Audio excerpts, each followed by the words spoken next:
going on? I am Nando. Hey, and I'm TJ, but don't worry about it. I am Diggins. And this is Mostly Nitpicking, a podcast where every week we pick apart a piece of pop culture by looking exclusive at the details. Woo! What do we know? Can't tell you. What do we know? We're saying nonsense or words. Sometimes one, sometimes the other. I hate Marvel movies. Get them out of here. Incredible, you guys. It's a big week. What movie are we covering this week, guys? The most anticipated release of the year, I think. Yeah. Everyone's talking about it. Everyone's been saying how much they want to see it. A franchise hasn't had one of these in the theaters in 7 years somehow. Mm-hmm. We had a whole COVID since we've done one of these. Well, because the last one was so bad and everyone hated it so much, they were like, what if we took a break for a little bit? Yeah. And then came back and maybe did a worse job, but we'll see. Worse. That's a little strong. You know who else is strong? What? Jacked guy, Slug Man. We'll talk about him. Yeah. Don't besmirch my favorite character, sir. Yeah. Well, we will talk about it. This is from everybody's favorite movie, Dinjarin and the Child. That's right. We'll That's what it's called.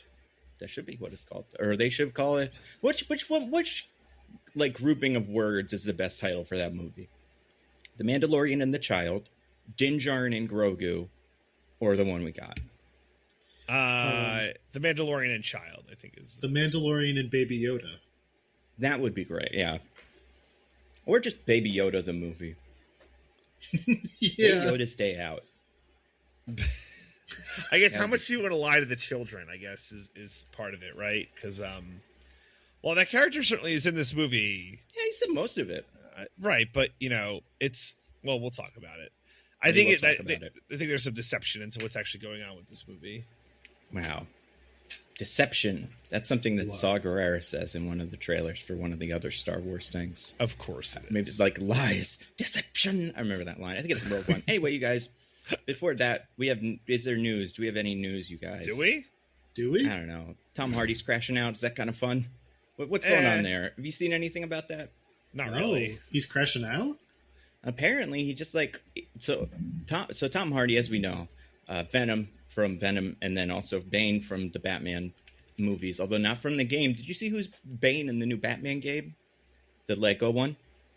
No, who? DJ's your favorite guy, Matt Berry. He's doing a Tom Hardy impression. Yeah, it's pretty funny. Okay.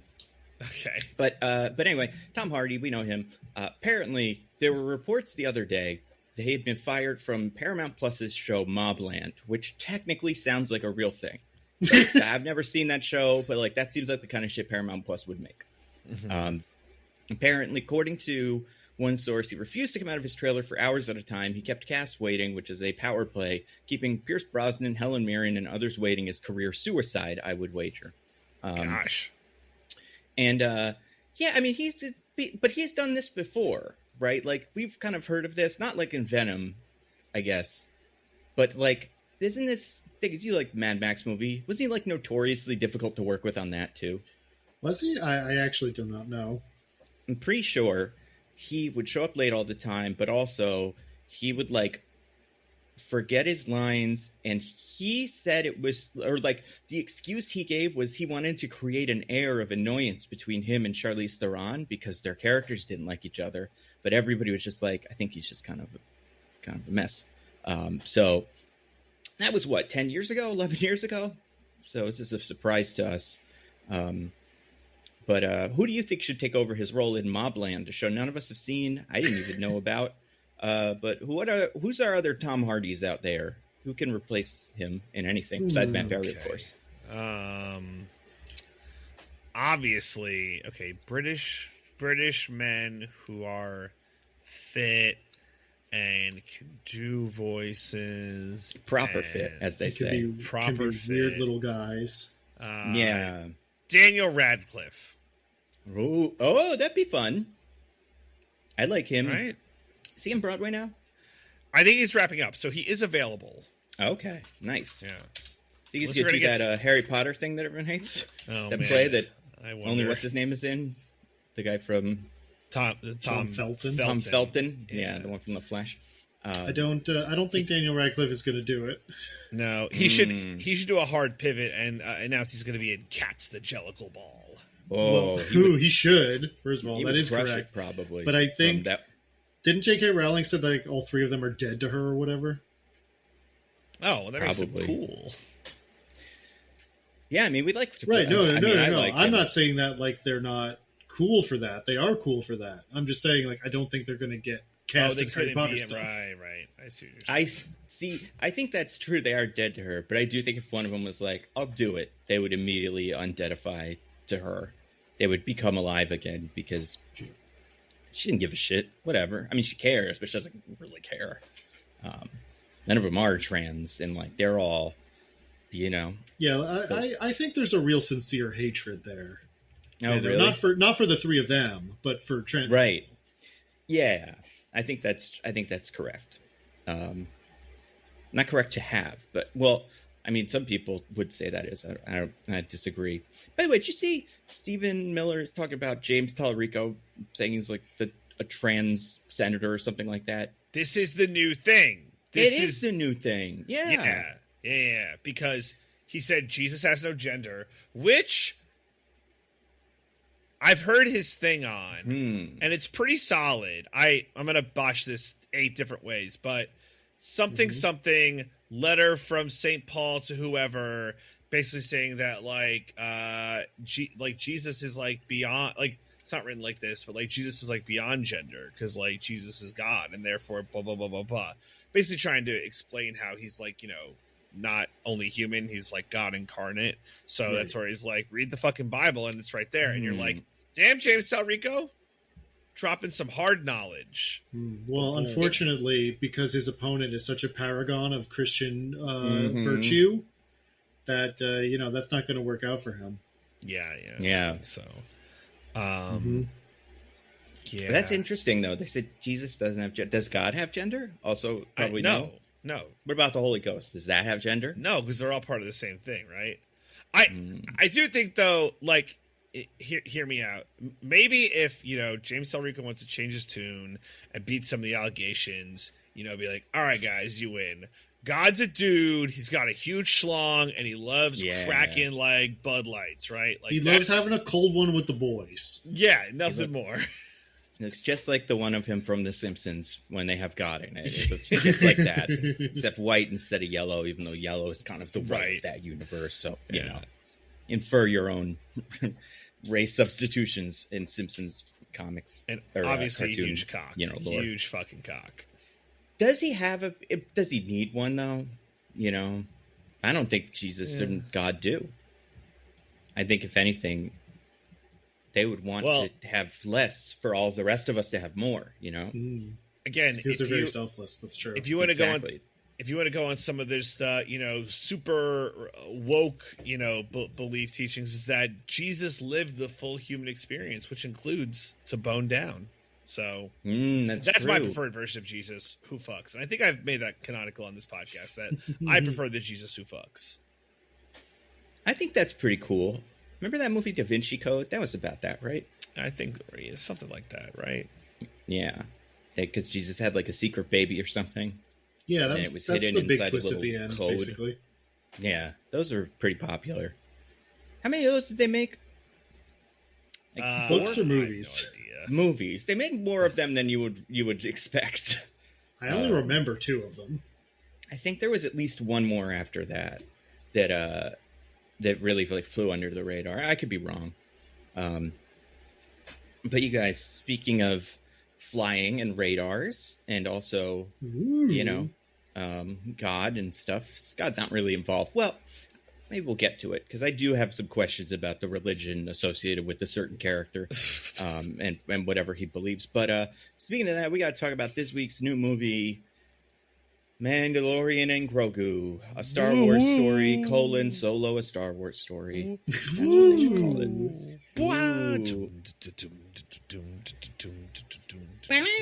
Yeah, remember that theme song from that TV show you guys liked? Yeah. There was a TV show? That was just this. We all liked it. Oh, DJ, you forgot that this was a TV show. Oh, wow. That changes that explains how quickly you forget Bo-Katan's walk with Christ. Mm-hmm. Remember Bo-Katan? We're really not qualified to do conversations about some of these characters. I don't have a fucking clue who any of them are. When that purple guy showed up, I was like, he's from something. But I couldn't tell you a single thing about him.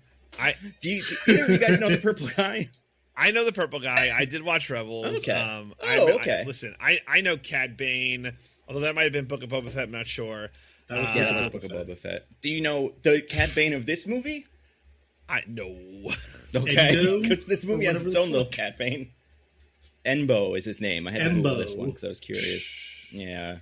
That's definitely a move in Street Fighter. It's like, get him with the Embo. Well, I mean, if anybody's going to get a move is Mortal Kombat. Because his whole thing apparently is throwing his big hat. So, you know, they stole that right from Street or Mortal Kombat. Kombat. The Cad Bane of this movie. He's the Kung Lao of this movie. He is the Kung Lao of this movie. And all these characters wish they were the Kung Lao of this movie. Except for the one character that we all love. But yeah, we'll talk about it because they made a Star Wars movie, you guys. Like TJ said, first one in 7 years. Maybe the last, but no, not necessarily, because they're still working on that other one. Some people's predictions are correct, this is what kills the Star Wars movie. Definitely this character. And we'll find out, you know, in the future, but also we have to talk about the movie, which I'm so excited for. Diggins, me and you are in the Dejaric pits or whatever. That's right. This week, because DJ had no more beaver facts. He knew none about the Angry Beavers, which I have watched a couple of episodes of since we did this podcast. Still funny. Very funny. There was one where they do Halloween, which I love. Everybody should watch that. But then, DJ, as the winner of last week's IMDb's and Spelling Bee, you get to be in charge of all of this stuff. So take it away. I'm so excited. So yes, the IMDb Bees and Spelling Bee, where my two esteemed co-hosts have to guess the summary from imdb.com, beesandspellingbee.com.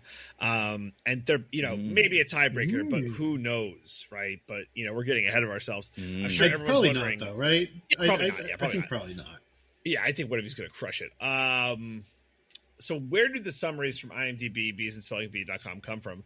It's actually a crazy interesting story. So there's an ancient Egyptian pyramid, and of all the pyramids they made, this pyramid was the most valuable to the Egyptians because this is a huge secret. I can't believe I'm saying this here on this podcast. I could be. You know, if you don't hear from me again, you know why, because I exposed this horrible secret. Or, you know, just assume the guys from the Mummy came and got you, the ones that sneak onto the boat and try to kill him. Diggins has seen the Mummy, so he doesn't know. But there's guys. Don't know well, then just kind of, Unless by the guys you mean Abbott and Costello. That's right. Yeah, it's the guys. But there's one pyramid in Egypt where all the cats come from. Literally every cat just manifests inside of this pyramid. And like that's to why this day, Egyptians even it's not just cats. like the origin of cats; it's where cats are born to this day. Well, I mean, like that engine has slowed over the years, you know, because cats, you know, just kind of populate on their own. But you know, and the Egyptians didn't even do it on purpose; they just were making the pyramids and like, wow, this one makes cats. And what John IMDb, who we all know John IMDb, found out is that if you actually listen to the cats carefully, they can meow the summaries of various different movies.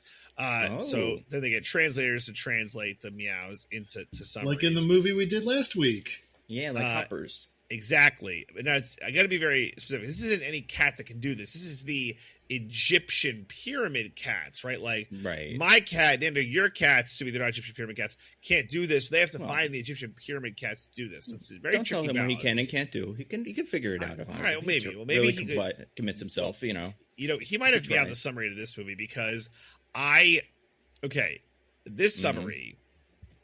I need to be very, very explicit. It is so possible that someone could have not watched the movie and came to this summary. It's so high level. It's incredibly high level. It's one sentence, and it would almost be if someone came to me after I didn't see this movie and said, DJ, give me the summary to the Mandalorian and Grogu, I'd probably get close to this. So it's possible the cat didn't even watch this movie, but came up with this summary based on like the title and I don't know. maybe just that, maybe some facts about the Star Wars universe floating in the ether. So, who goes? Nando, I believe you decide who gets to go first. Yeah, and I think I will go first. Okay. Let's say Mandalorian bounty hunter Din Djarin and his adopted child Grogu go on an adventure doing missions for the New Republic and stopping evil in the galaxy. That's all I got. Diggins? I'm going to say the Mandalorian and his young charge, Grogu, hunt bounties on Imperial war criminals across the galaxy for the New Republic. Okay. Okay.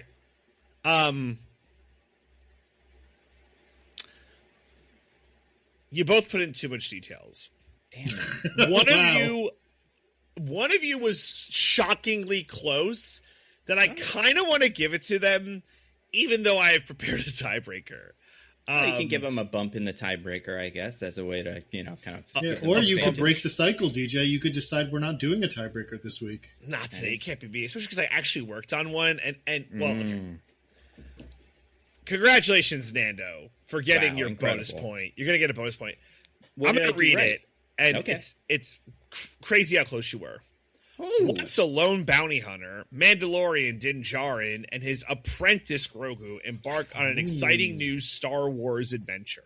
Damn it! They used the word Star Wars in it. I didn't think about that. That's so good. I should have thought about that. Yeah, like that. You were like bounty hunter Din Djarin. You were like, and his you said charge Grogu, but I called him child. Diggins called him a charge. He's like, go on an adventure, and I'm like, you basically had, but you said New Republic, and then you shouldn't have said New Republic. That was a mistake. Diggins, maybe if you said New. So, all right, Nando, you're gonna get a. So I give you a 1 or 2 point lead because you really got it. Nando, I'm giving you a 2 point lead. Wow, incredible! The fix is in. Thank the god of whatever these people are. What's the god of them? They say this at one point, right? What? They say that in Star Wars. Thank the maker. That's what I'll say. That's what C-3PO says. But I think he means the person who literally made him, like Anakin. Yeah.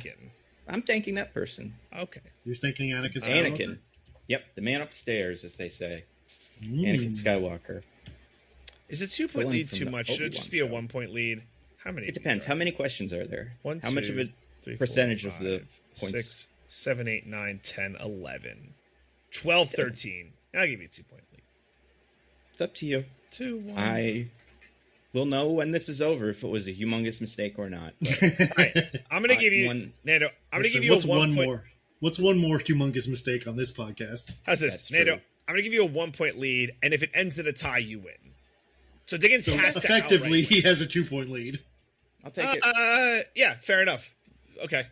But if I'm beating you by a lot, for the scoreboard, it won't say 2. It'll only say 1. So really, this is just an ego saver. I guess so, yeah. Just for the overall stats. If anybody has a wiki where you're compiling, somehow connecting all of these things into one giant score. Well, what it is, Diggins, is I need an out. Because let's say I gave Nando a 2 point lead, and then it ended in a tie. Like, oh, God, right? So a 1 point lead, but he wins tiebreakers. Well, then one could say that I did such a good job of fighting him despite his massive advantage that I would deserve the win then. Yeah, maybe.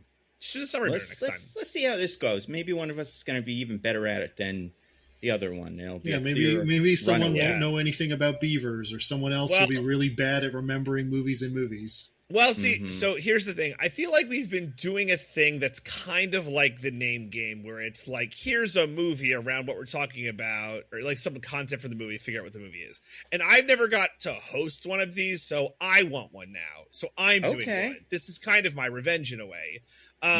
So the Mandalorian and Grogu is not a new naming convention. Something and something has been used for many, many, many movies. I've compiled, I said, like 12 or 13 of these movies. I'm going to read a quote from that movie, and then first one to buzz in with their best Star Wars effect will get tell me what the movie is. If they're wrong, the other person gets a chance to steal. You have definitely both of you heard of all these movies. Probably, maybe there's like one or two that you haven't, but I'd be willing to guess you've heard of all these movies. Whether you've seen them, I don't know. Question. I can't wait for the question about Dr. T and the women. Are they all people's names, or are some of them like names of things, right? Because there's some of them are like the Mandalorian, right? Where it's not all names. But they're all refer to a person. They don't refer to like an object. Yeah, or like a concept, right? Yeah, for instance, all of these sensibility, right? That's probably not one of these. That's what, correct. That's what I'm getting at. Okay. All of these refer to like characters in the movie.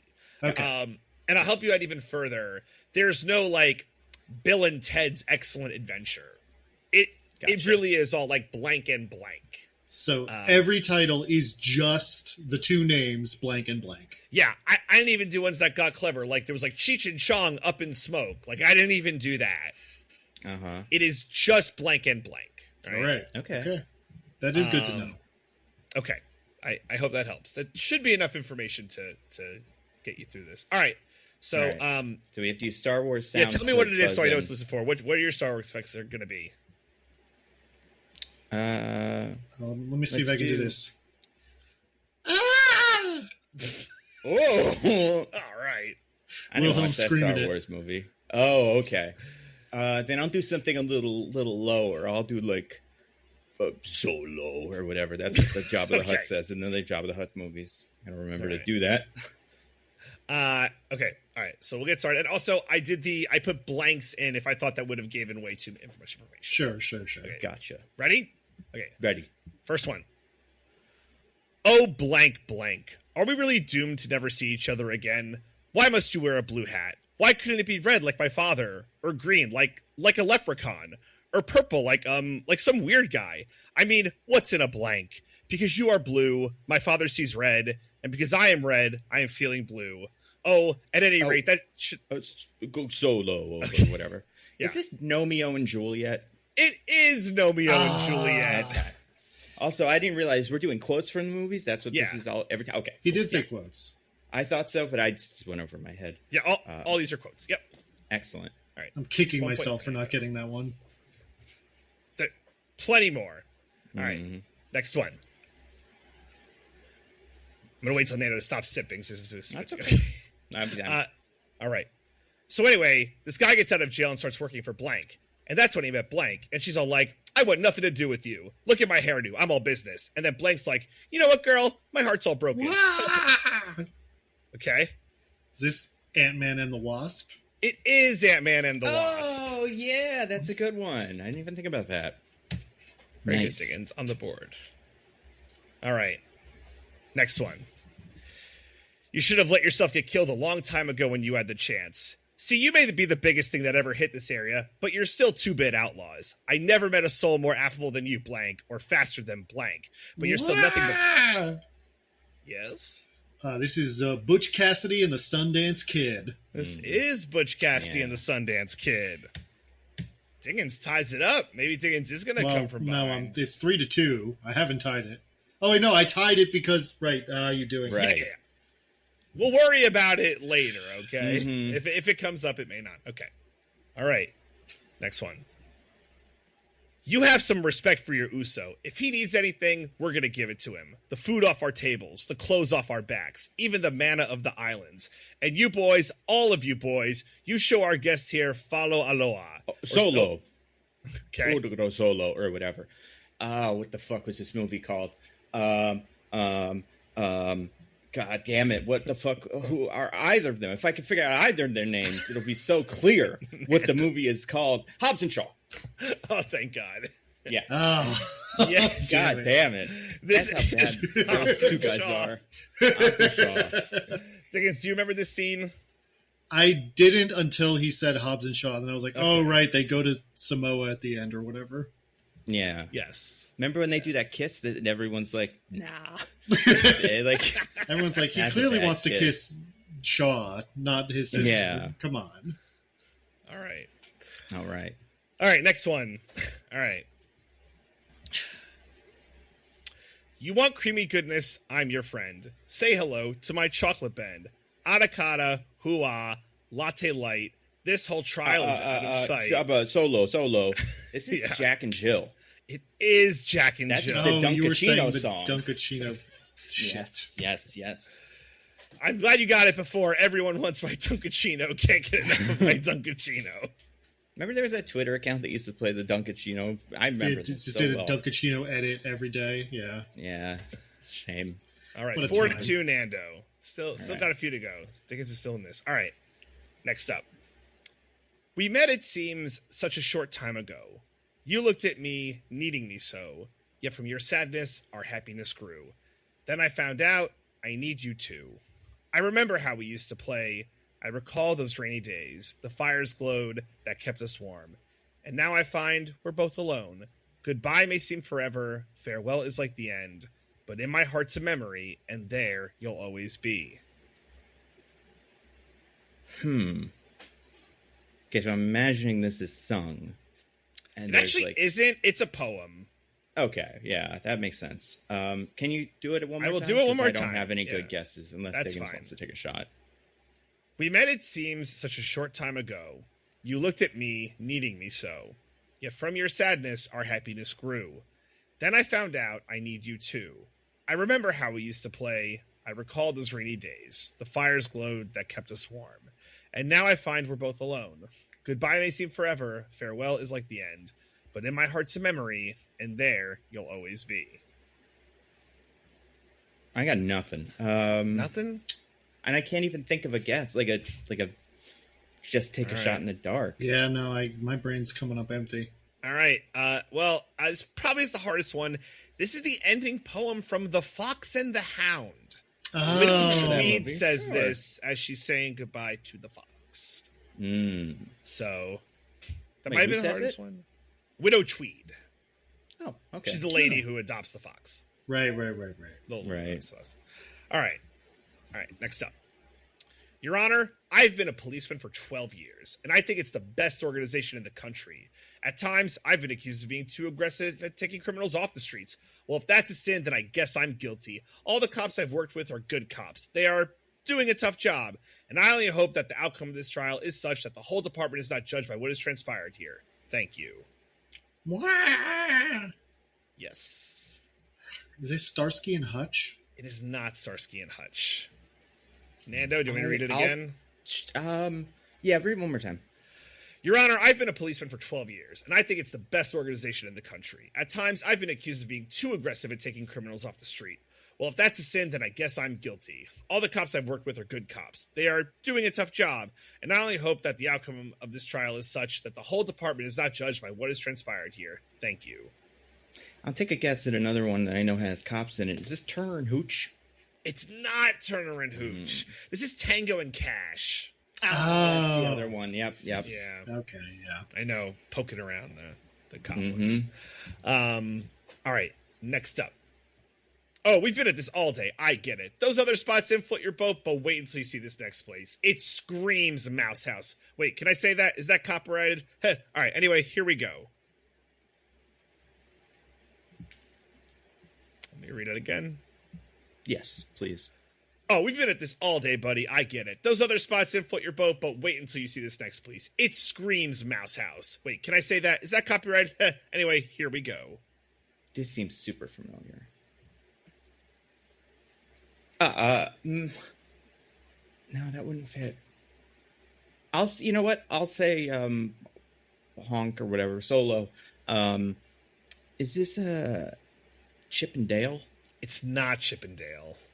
Okay. Because that's Chippendale Rescue Rangers. Yeah. So I wasn't sure if the new one was named that or the old is. one is named something different. Yeah, I figured maybe that's it. Diggins, I'll give it to you one more time. Yeah. Oh, we've been at this all day, buddy. I get it. Those other spots inflate your boat, but wait until you see this next place. It screams Mouse House. Wait, can I say that? Is that copyrighted? Heh. Anyway, there we go. God, what? Trying to. I can't think of anything that is a blank and blank title, is the problem that I think this might be.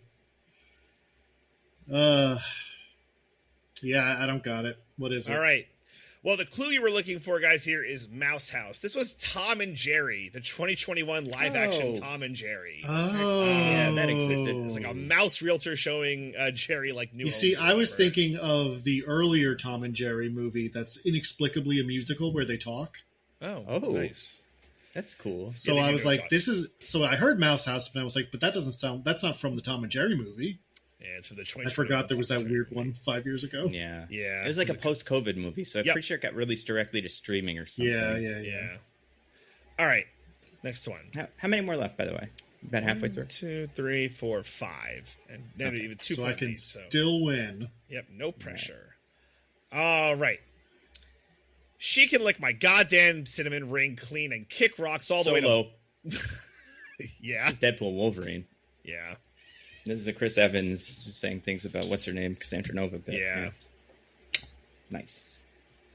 Good job. All right. Thank you. Next one. Good morning, ladies and gentlemen. This is a robbery. Now, if nobody loses their head, nobody will lose their head. Simon says, y'all lie down on the floor, please, right away. Thank you. Ma'am, would you get down? Not you, sir. Let's see who will win the prize for keeping their cool. Sir, will you do the honors? Take all the cash out of the drawer, put it in a paper bag. I mean... Yeah, Diggins? I'm going to go for it again. Is this Starsky and Hutch? It's not Starsky and Hutch. So I'll take a shot at a different thing. Solo. Is this Bonnie and Clyde? It is not Bonnie and Clyde. Nando, you were poking around the good genre. This was Thelma and Louise. Oh, yeah, that's right. All right. Cool. It's okay. Unfortunately, there's only 3 left. Diggins, you're 3 behind. So we're going to keep playing because that's what the rules dictate. But all right. Next one. A tad blank. You drove me almost a 1/6 of the way across the country in the wrong direction. Now we don't even have enough money to get to Aspen. We don't have enough money to get home. We don't even have enough money to eat. Solo. Is this Dumb and Dumber? It is. Okay, yeah. I guess that does, connect to the guys. Yeah, fair enough. All right. Pets' heads are falling off. Was that the next line? It was, we don't even have to have enough money to sleep. So... Oh, okay. That's all I had. I don't know if it goes on after that. All right, last 2. All right, next one. You are so finished when I get in there. I'm going to stuff you in the blender, push puree, then bake you into a pie and feed it to the social worker. And when he says, this is great. What's your secret? I'm going to... Yeah?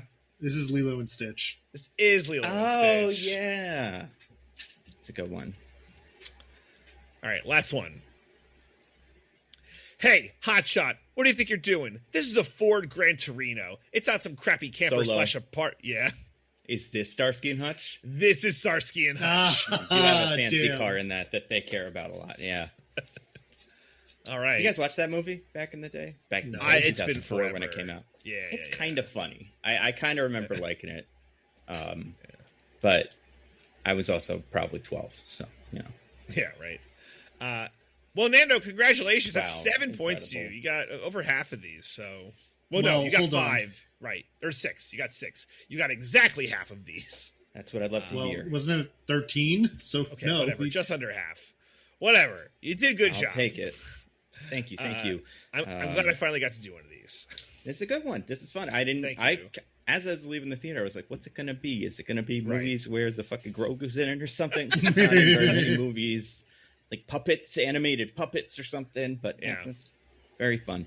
Good. Great. And I don't have to do the summary, so that's fantastic. So even better. I feel like this is a super easy one because of something about this movie that we may talk about in a second. Just remembering it would have been painful, though, so I'm glad I don't have to relive seeing that movie. We'll get to it. Well, Nando, you get to it immediately by telling us what you thought of The Mandalorian and Grogu. It's not good. The Star Wars story. It's bad. The Star Wars Solo. Yeah, Star Wars story Solo. Rogue One. I didn't like it, but also it's not very bad, but also it's just kind of nothing. Like everybody has said, and they're all right. It's like the show. It's just that show episodes all smushed together and not even in a way that's like convincing. In a way that I think if these were show episodes, I'd be like, I feel like we missed something, or like there was an arc that was cut from this because of how little happens in terms of like character growth. It's as someone who enjoyed, how about this? As someone who enjoyed the first season of the show, The Mandalorian, and then thought the second season was fun, obviously has some of the standouts, like best scenes in the show, also starts to get into like the troublesome parts of this series. And then the third one, a couple bits worked, but mostly that was the season everybody stopped liking it. I will say, like, I went back and rewatched a lot of season 1 to get back in the mood for like what this was. And it just reminded me how much like the supporting characters in these shows kind of work and like really, really make it work. Like the best, I think, like we got, Migs Mayfield, the Bill Burr character who shows up twice. He's great. Timothy Oliphant, who plays the Marshal, like he's great. I think the problem with this movie is the biggest problem with that character, which is he can't be the only guy, and him and Puppet can't be the only two. There needs to be somebody else reacting to them in a way that's interesting. And this just feels like it's totally missing that. And it really stinks because like there's a lot of fun craft on display with this movie that I'm sure we'll get to. Like, I'm sure this is another thing everybody said, like the score is great, whatever. The puppets and effects and whatever, whoever was what, some of them were CGI, some of them were stop motion stuff. All that looked great. But like, there just wasn't like anything interesting to like grab onto with the movie. So it wasn't very good. But like, I'm sure people will like it enough that it won't turn anybody off of Star Wars. I worry that this will kind of devalue the brand to a point where the Star Wars movie is in trouble. But to be fair, it's been in trouble for a while. So I don't know if this is really going to do much worse. Also, an important bit of information, like I said kind of before, I don't know much about these Dave Filoni characters and this part of the universe. So a lot of that stuff probably went over my head. I've never seen the cartoon movie that Rada is from. So, that also, I know he's in one of them. I think he's literally a baby in that one, so I don't think it has a lot of bearing on this. Oh, for sure. But I feel like if I had seen that and I liked it, I would be like, oh, the baby's back. Like, hey, this is for me. And that does not, none of that happened. It was weird. I don't hate it, but I didn't really like it. And I wish that it was better because, like I said, a lot of the parts of this movie are working pretty well. It's just some of the performances and just the script feels really kind of flat, and that's a shame. What about you, Diggins? What do you think of The Mandalorian and Grogu? Yeah, I don't think it's like bad necessarily, or like awful at least. It's certainly not awful, but I feel like if this was 3 episodes of season 5 of The Mandalorian, or 4, how many seasons were there? There have only been 3 so far, but they also squeezed something into Boba Fett, so that's why it gets confusing, is because that could almost be like its own little season. Right. So if this was like 3 episodes of season 4 of The Mandalorian, I'd be like, oh, those are some pretty good episodes. And partially that's just because I'm willing to forgive things in season 4 of a television show that I'm not willing to forgive in a movie. But it's also because everything about this is like very kind of A to B. It's like the Mandalorian gets told he has to go do a thing. So he goes to the place and he does that thing. But then once he's done that thing, someone else says, but you have to do this thing now. So then he goes to that other place and does that thing. And there's no like, it's not that there's no like complications or anything, but there's no intersecting threads. There's no like development going on. It's just people tell him to do things, he goes and does them, and then because that thing happened, now something else has to happen. And yeah, like you said, with like character development, like there's really nothing going on here with our 2 main characters, the Mandalorian and Grogu. They like try to vaguely gesture at like, oh, you're gonna die before him. And it's like, that's how parenthood works normally. Yeah.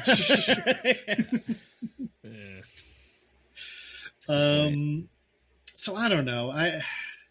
Like you said, there's some cool craft stuff here, but it feels it feels so perfunctory. It feels so much like nobody treated this like this was the movie.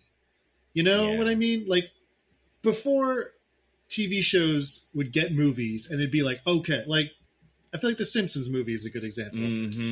Like they made the Simpsons movie and it wasn't just like an episode but long. They like went really hard. They like did this whole like big plot that they wouldn't normally be doing, got a whole bunch of like older like, you know, characters and stuff together and addressed like some of the drift in Homer's character that people were not happy with. You know, they took the opportunity to be like, the movie is a big thing that we need to do a big thing with. And this just feels like it's some episodes. It doesn't feel like it should be a movie. And that just makes it inherently less exciting. And, you know, maybe that's not entirely fair, but I didn't make them make a whole TV show. Yeah, that's true. So yeah. Also, it's fucking bullshit that Jabba's son just talks normal. Yeah, dude, we'll get to it, but yeah, I'm sure we'll get to it. I just had to say that. The more they expand on Star Wars lore, the less sense any of it makes in relation to the rest of it, and it's so funny that they decided to do that one. Anyway, DJ, I give my 2 cents. Why don't you go ahead and let us know how you felt about the Mandalorian and Grogu, A Star Wars Story, Solo, Skywalker. X-Men Origins, yeah. A book of Grogu. No, from the book of Thaw. Yeah, that's the most important one. The problem in Boba Fett. Where was that book? He never writes a book in it. Nope. Right? Like, what the fuck are we even talking about? Does he even have books in this universe? You never see paper in Star Wars. Yeah, in The Last Jedi, the ancient Jedi texts. Right, and that's why it's weird that it's there, but that's fine because it's ancient. But in the book of Boba Fett, it's like, where's the... what do they think the book means? He left it in the back to tank. Oh, yeah. It's just floating there. I feel like why I was enjoying this podcast, but it's very hard to avoid all the discourse because I'm not going to avoid... Did you guys watch the Red Letter Media, The Half in the Bag? I did. I couldn't help myself. And I'm like, I don't want to repeat all the things that they said because they're so smart.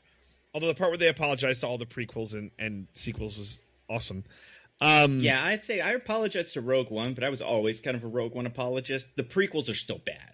Yeah, and like I am against any of this revisionism. I am 100% not on board with the prequel revisionism. Those movies are bad, guys.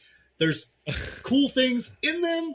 You might remember them fondly because we were children. They are not good movies. Yeah, Solo pretty good, and not like good, but like compared to this, that's what I think. We need to re-examine as a society. Well, so I had a couple thoughts. So here's who I'll extend an apology to. I'll extend an apology to The Force Awakens because like we were mad that they're like, well, they just did episode 4 again and blah blah blah, but like, yeah, they did episode 4 again and like they did a good job.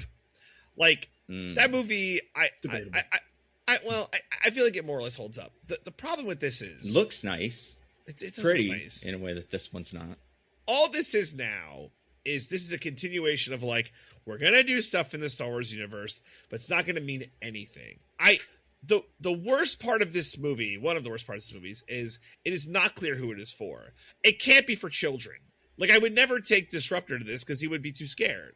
Even if Disruptor was a couple years older, I probably still wouldn't because like it's not a scary movie, but there's a solid 20 minutes that are like, I don't know, this is like a bit harrowing for a child.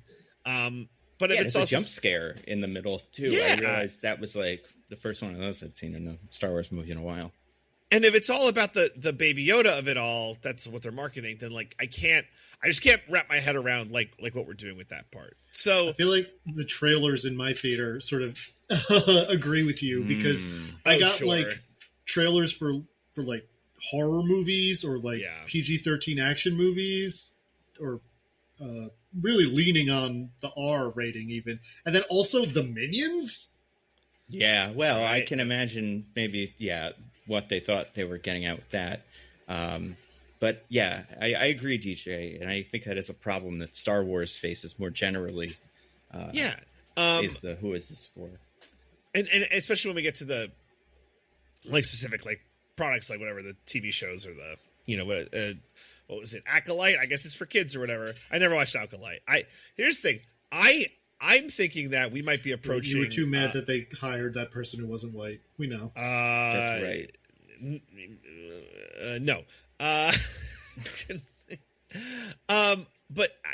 I don't want to say that Star Wars is dead, but I don't know. I think giving a shit about Star Wars may have had its time. I know there are going to still be people who give a huge crap about it, but I'm kind of at like, am I really going to get my kids into Star Wars?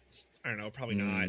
If they're organically like, yeah, this is Star Wars. Like, there's other like. I feel like you only get so much equity with stuff you can like legit get your kid into that they don't find on their own.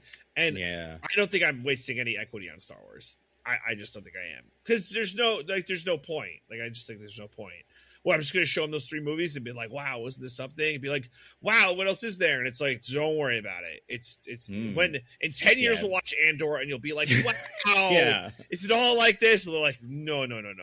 That was the last one that was like this.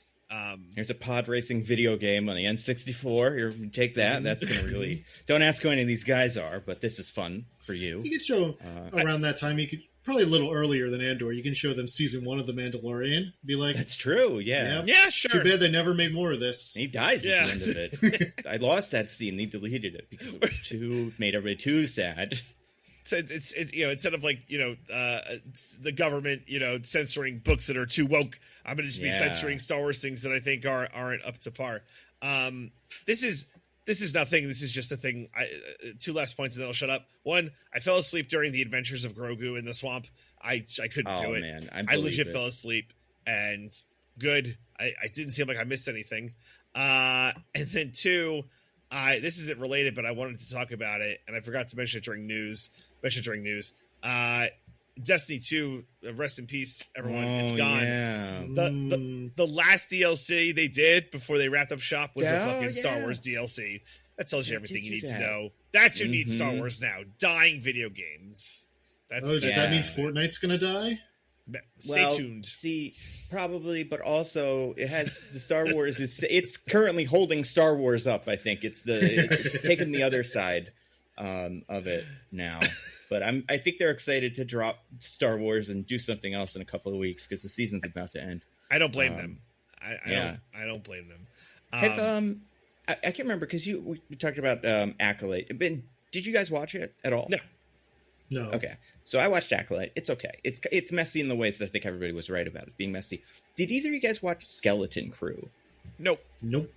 That one was pretty good, and it's the kid-focused one about children for children. And I'm so surprised that didn't like take off the way that you kind of expected, or at least that you would expect if you're this. Like, I feel like if you're the Disney executives, you're just like, well, what the fuck am I supposed to do? We made a good show for kids about kids, and they won't watch it. So I don't know, man. 50-year-olds and up. That's what we're getting Star Wars stuff for from the rest of this because they just don't want it. Yeah, or Disney execs, like, if you think you have a good kid-focused thing around kids, make that the fucking movie. Could there not have just been like a Skeleton Crew movie? You could have put. I don't know if they thought that like Grogu would have all the juice. Then it's like that's what's going to get everyone to the theaters, and like it didn't. I don't know. It didn't do well. It didn't do bad. We did love Baby Yoda, originally, but I feel like if they wanted to capitalize that for like movie numbers, they needed to do this way before now. Yeah, 100%. So like, they're just like putting the wrong things in the wrong places. But I hope this just like this kicks the habit for them, and they just like drop Star Wars for a while. Like, there's enough out there. The interesting thing about that is the movie they're making next is the one that comes out like next year. I think it's just called Star Wars Starfighter or something like that. Okay. That's with like Ryan Gosling by like Sean Levy, and that feels like it's like destined to be a big hit. And it's gonna like completely take this whole thing in another direction. I feel like this is the end of an era, and then that's gonna be the new era, and maybe that's what kids will like connect with. I hope so. Yeah, it'd be be about as good as this. Like, not that this is bad, but you got to try something. Yeah, well, not this. Or Ahsoka. What about Ahsoka? They're still making that. Of course. Except they pushed it back to like February or something because they had to. Listen, as long as Dave Filoni gets to be in charge, they'll never stop making Ahsoka. That's his OC. Yeah. Good for and that this purple guy, probably, right? Is he from that? He's not from Ahsoka. Yeah, What's Ahsoka from? From Clone Wars originally. Right, yeah. Yeah. And then Rebels was the follow-up to Clone Wars, so... Yeah. Did you see they gave her sexy outfit in the Hot Toys version of her? Have we talked about this yet? I'm No. not aware. This was going to be news. So in the cartoon movie, she has like a kind of like tube top situation going on or whatever. And it's like a cartoon. So whatever. Yeah. And she's like, I don't know, 12 or 13. Like she's the youngest that character ever has been.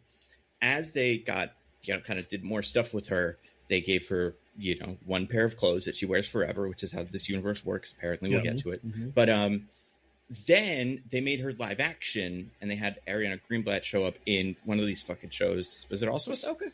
Must have been, right? Well, yeah, because she goes back in time or something, or goes to the negative zone. It doesn't matter. And they made a Hot Toys version of her. They used the Ariana Greenblatt like look, so they made a realistic looking person, but gave her like the sexy clothes, and everybody was like, no, not these two together. This is not how this is supposed to work. And it was kind of funny because it's like, it's just weird. It's another thing about this. And it made me go like, oh, well, she's got to be in this then. She's going to show up, and that's what they're referencing, and that's how she dresses in this. It's because it's a little flashback. Nope. Don't even worry about it. So, yeah. Ay. Who says that? That's Star Wars. Alpha 5, Johnny 5, one of those guys. A robot says that. Ay. What's that? You know what I'm talking about? What's that from? I don't. Really? Oh, it's like, it's a very famous. There's everybody's crying in the chat right now. I don't even know how to spell it. Ay. Anyway, I mean, specifically a robot? I don't know. Like, I believe it's a robot. From like a movie, like a famous one. Oh, it's Alpha 5 from Power Rangers. That's who it is. It says Ay a lot. Okay. Yeah. Anyway, yeah. So yeah. Diggins. Me. Yep. Speaking of I. You. Me. You get to describe the Mandalorian and Grogu. Oh, boy. Are you excited for that? I couldn't be more excited. Timer, let's see. Ooh, classroom tile. Let's do holiday themed. We're really running out of timers, so you're going to get one we've seen before, but it might still be pretty good. They don't have a special Mandalorian and Grogu themed one? No, but this is a real winner. Hold on. How do I change it? What the fuck? Why does this exist? Hold on. To be clear, listener, DJ and I can't see what this is yet, so we can only go by Nando's facial expressions, which are alarming. It's just a really strange one. Okay, so this won't work because I can't fix it. Like, I can't change the timing, but there is something called Holiday Elf. And I was like, oh, Baby Grogu is kind of like an elf.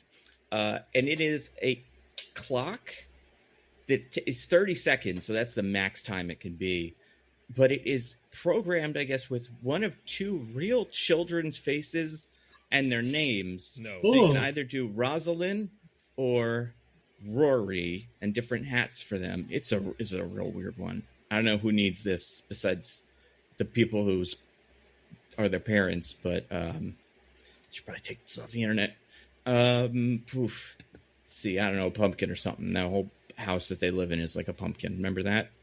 Oh, yeah. And a Nalhutta. Nalhutta, yeah. So I'm going to put 15 minutes on the clock. Diggins, you have that much time. I'm going to share my screen. My God, it's so much time. How am I going to spend it all? How are you going to spend it all? Let's see. Here we go. I'm going to share it. Wow. Look at that. This is Pumpkin Patch or something. Oh, okay. Ooh, I think this is a new one. Yeah, I don't think we've used this one before. We'll see if it's any good. Are you ready to get started, Diggins? I've never been more excited to do one of these in my entire life, Nando. Wow. Excellent. Well, here, I have the pumpkin patch loaded up. As you can see, it's got 15 minutes on the clock. But 3, 20 patches. Go. We'll see how that works out. Yeah, we'll see. I'm, maybe they won't all. Maybe they'll get to 15 and then stop. That'd be kind of interesting. We'll find out in 15 minutes. Here we go. Starting in 3, 2, 1, begin.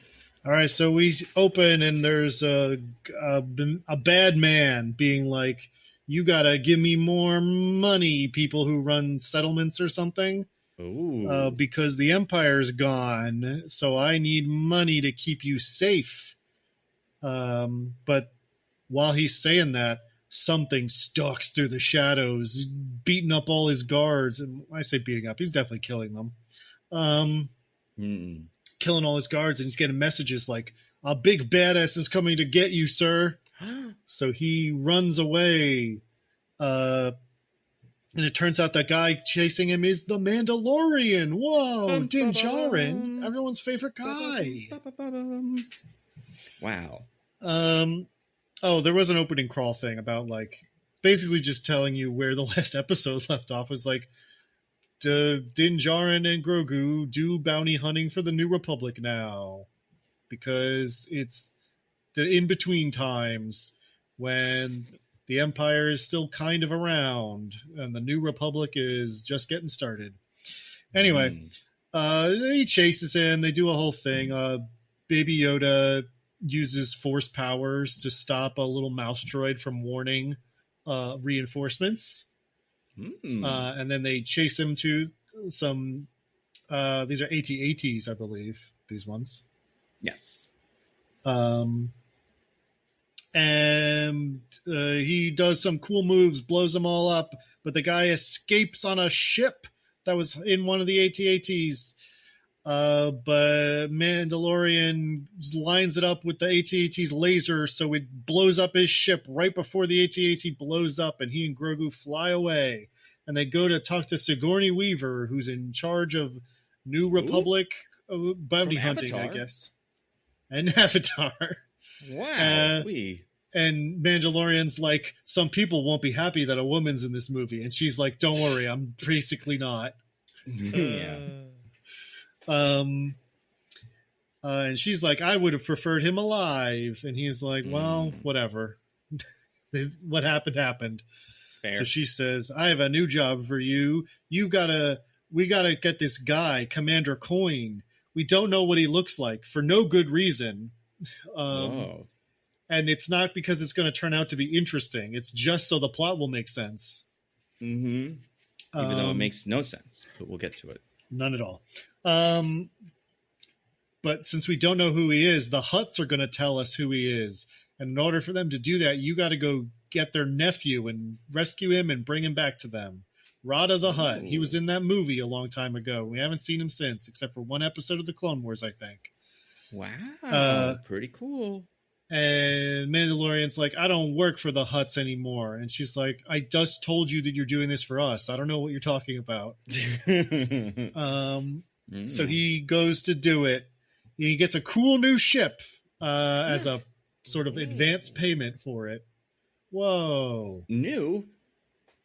Well, it's an old style of ship, but it's a new ship for him. Is it? And it's the one he had before. Yes. The Razor Crest. Ooh. He can only have 2 ships. This is the first one. And also he has the purple guy with him that Nando kept talking about, Zeb. Mm-hmm. He's not really important, but he's there sometimes. Mm-hmm. Anyway, so they go to talk to the Hutts, and the Hutts are like, Mandalorian. And you're like, oh, so this is how the Hutts talk still. And then one of them's like, what if I just use English but still talk like this for a little bit? And you're like, I hate that. Yeah. But anyway, they tell him that Rada's on a planet, so go get him. If I'm the Mandalorian, I'm like, you could have just said that in your message. I had to come here for you to tell me that. What all the front stuff looks like for when he has to kill it all later, it makes complete sense to me. Anyway, so he goes to the other planet now. Whoa! And he's like trying to bribe a Martin Scorsese little food vendor man to tell him about the huts. And the guy's like, I don't want to tell you about no huts. And he's like, I'm just looking for Rada the Hutt. And he's like, oh, that hut. That's fine. He's right over there. Because he's a big gladiator pit champion. He fights in the pits. Oh. So Mandalorian's like, I'm going to go rescue him. And finds him locked in a prison cell. Let's be very clear here. Mm-hmm. But when he gets there, Rada's like, oh, I'm not locked in a prison cell. I mean, I am, but like, don't worry about that part. I want to be here because I get money and people think I'm cool and good for all my good fights. That makes sense as motivation for him because he doesn't want to live in the shadow of his father, Jabba. His father, Jabba the Hutt. Now that's interesting. Now, wow, I love it. But he also gives Grogu some food, and he's a good guy. But also, he just talks like Jeremy Allen White, and I'm like, well, it's all sorts of fucked up. Yes. Anyway, so he's like, I owe a lot of money to Janu Coin, but I don't say coin yet because that would make it too obvious. I don't use his last name till later for no reason. Even though it's a very Star Wars thing to just refer to everyone by their full name. That's true. Anyway, Lord Janu I owe him money and I'm fighting in the pits to pay it back. So Mandalorian goes to see him. Lord Janu's guys try to beat him up, but he's the Mandalorian. He's too cool. So Janu's like, you're cool. You're a Mandalorian. I'd love for you to fight in the pits. And the Mandalorian's like, I don't want to. I just want to give you money to buy out Rada the Hutt's contract. And he's like, I don't want to do that because I'm just going to kill him tomorrow anyway. I'm just going to get him against some evil monsters and they're going to kill him. And it's going to be so cool. Everyone's going to love it. Mandalorian's like, I better get Rada the Hutt out of here. So he just goes back to Rada the Hutt's cell. Which security here is terrible. He can just walk right up to it whenever he wants. Yeah, you get to visit your guy. And he's like, Rada, Janu's going to kill you. I'm going to try to get you to come with me. And Rada's like, I don't believe you. Guards, release the gas. And they gas the Mandalorian. And then he wakes up and he's in the gladiator pit. And Grogu's in a little cage. Janu's got him while he's lording over. And he's like, everybody, look, there's going to be a cool fight between the Mandalorian and Rada the Hutt.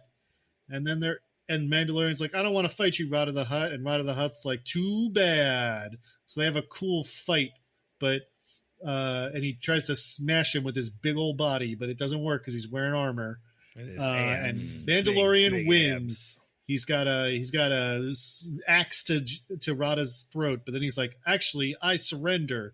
Rada won the fight. Janu's like, oh, cool. Rada won the fight. Well, then that means he's free to die. Oh, no, he doesn't say that, though, right? What's the actual lines in the movie? Because that can't be what the lines in the movie are. That is actually exactly what he says. Wow. And this is a movie and not like an arcade cabinet or something that we're watching? That's true. Anyway, he presses the button. I'm behind schedule, so I'm trying to speed up a little bit here. So he presses the button that releases all the evil monsters that he was talking about earlier. So Mandalorian and Rada work together. By work together, I mean they just separately do some fight stuff and like have one team up move to fight the monsters. And eventually it shorts out the laser grid that keeps the monsters out of the crowd. So the monsters go loose in the crowd and Janu runs away. And Rada tries to run away too. He's like, I don't want to go back to my aunt and uncle. They're just going to kill me for being Jabba's son. But Zeb corners him in the ship. So they capture Rada the Hutt and they're like, we're taking you back to your aunt and uncle to find out where Commander Coin is. And Rada's like, oh, Commander Coin, that's Janu. Janu Coin. That's his name. And they're like, oh, so we got to go get him. And he's like, well, yeah, but you can't just walk into his place and get him. And then Mandalorian just walks into his place and gets him. Very good. Literally the very next scene, I was like, what are we doing here? Getting him. But so Mandalorian and Zeb get him, and they fly away. And there's a little scene where Grogu doesn't know how to fly the ship. And I'll admit, when he hit the missile the second time, I did have a sensible chuckle. Anyway, but they get away. So they have coin. They fly back to the Sigourney Weaver, and Mandalorian's like, I got your guy. And she's like, you were supposed to go and bring Rada to the huts. And he's like, yeah, but I got the guy. So like, who cares? And she's like, you know what? That's fair enough.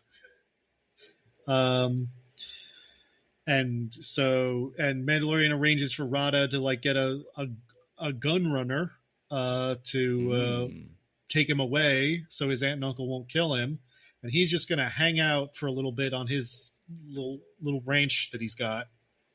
But a guy I don't know from one of those cartoons shows up. Oh, no. Embo. And he sets a trap, and Mandalorian gets electrocuted and taken away. Mandalorian and one of the Babu Frakes. A bunch of Babu Frakes showed up to help him work on the ship. Sure. So Baby Yoda and the rest of the Babu Frakes are like, we got to do something. So they get in their tiny little ship and they follow. Anyway, Embo takes Mandalorian to the huts, the twins. There's two huts that are like Jabba's siblings, I guess, or cousins. I don't know, it's not clear. Anyway, and they're like, ha ha ha ha, right? Mandalorian, you. Yeah, I guess they must be his siblings. Yeah. Anyway, they're like, ha ha ha, Mandalorian, you betrayed us, so we're gonna do evil things to you. And also, we recaptured Rada the Hutt off screen, and now we're torturing him forever. We live for 300 years, by the way, much like how your guy's gonna outlive you, Mandalorian. Did you ever think about that? And Mandalorian's like, that's how normal parenthood works. And they're like, shut up, and they dump him in the pit. The pit where there's a Dark Souls boss waiting for him. Nice. Nice.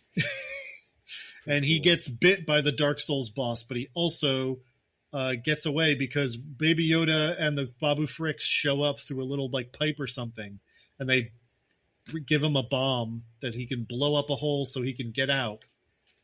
But so the Babu Frakes get away, but Mandalorian's like, you go with the Babu Frakes, Baby Yoda. I'm going to hold them off. But then he holds off some of them, but then he succumbs to his poison. The thing is poisoned. Oh, no.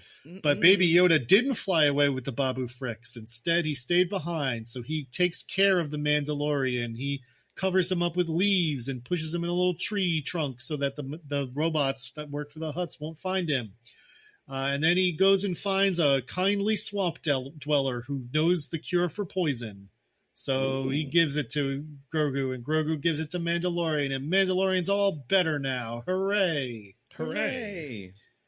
And they're like, we gotta go get our boy. We gotta go kill the huts because they're just gonna keep coming for us. So they send out a message. No, they don't send out a message. They just get a ship, like the crash gunrunner ship, and they crash it into the hut place, and they go guns blazing, run in like, we're gonna get you, huts. And they're like, we're gonna get you, Mandalorian, with our robots and our bounty hunter, Embo. Everyone loves Embo. One of the cartoons we haven't seen. Yeah. Grogu frees Rada the Hutt, and Rada joins in to WrestleMania as they're just slamming, doing sick suplexes and shit as big worm monsters. Eventually they damage the center thing enough that it collapses, and all the huts, Rada and his aunt and uncle, fall into the big pit where the Dark Souls boss is.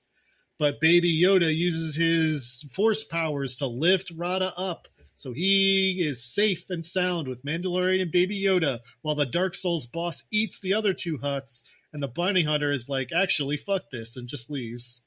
Because we couldn't kill Embo. Everyone loves him. That's right. Anyway, also a bunch of the Sigourney Weaver and the other New Republic guys showed up because the Babu Frakes got them. And they're like, we're going to blow up this place because the Hutts were going to betray us, it turns out. So they blow up the place right as Mandalorian, Grogu, and Rada jump out of the place into some water. And they're free. They make it back, and Sigourney Weaver's like, you're a cool guy, Mando. And Rada the Hutt's like, I'm going to stay here and do New Republic stuff, but you're a cool guy, Mando. And he and Baby Yoda fly off into space, and they teaches him how to do spaceship stuff, and that's the end of the movie. Wow. Oof. I'll say, Diggins, you had 3 minutes to go, and I was worried. Me too. Well, you forget how much of that last bit is just Baby Yoda fucking around in the swamp. Yeah. Well, I fell asleep for that part, so I wasn't sure how many details you had to give. But...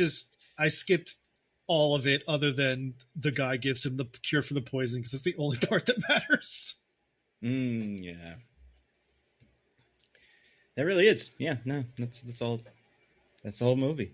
They did a good job. Mm-hmm. Well, yeah. Well, guys, you know what I'm not sure exists in the Star Wars universe because nothing ever seems to have one? Yeah. Let's think about it. I mean, sand crawlers are treads, right? So they must have wheels in the treads, I would assume. I guess. Isn't one of the pod racing thingies just like a big wheel? Yeah, that's true. That big thing that Obi-Wan rides in 3, Grievous rides it, and Obi-Wan chases him on that big lizard. That's kind of a big wheel. I guess. Big wheel, but yeah. Although, actually, before we get to any wheels, did I forget anything? There was one thing I can't remember what it was. It was that Rada, something with Rada. Yeah, I don't know. I can't even guess. Nothing memorable. So, which means no, you did it. Did we talk about the Hutts have hired an army of droids or something? Yeah. I didn't really talk about it. Yeah, they say the first time he goes there, like, oh, they hired the Gotra droids or whatever the fuck. Yeah. That probably means something to someone. And so there's just a bunch of old separatist droids hanging out, working for the Hutts. Incredible. That's really it. That's the only thing I can think of. Okay. Then so we have a wheel, guys. We have the big, you know what? Speaking of the separatist droids, there's the ones that curl up into a little ball and roll. That's true. That's like a wheel. Yeah. So I have one of those droideca, something like that. I don't know. It's not in the Star Wars Droids Fortnite map yet, so I don't really know everything about it. They did introduce the Gunrunner droid this week, so I did see him on screen and go, I remember him. He's not that good, so I'm not really going to use him in my base. He's not that good in this movie either. No, he's not. Oh, man. Yeah, so I have a big space wheel, like a droid or whatever. I don't know. And I'm going to give it a big old spin, and we're going to talk about different stuff in The Mandalorian and Grogu. Wow. Are you guys excited? Wow. No. Yeah. Why would I be? What kind of question is that, Diggins?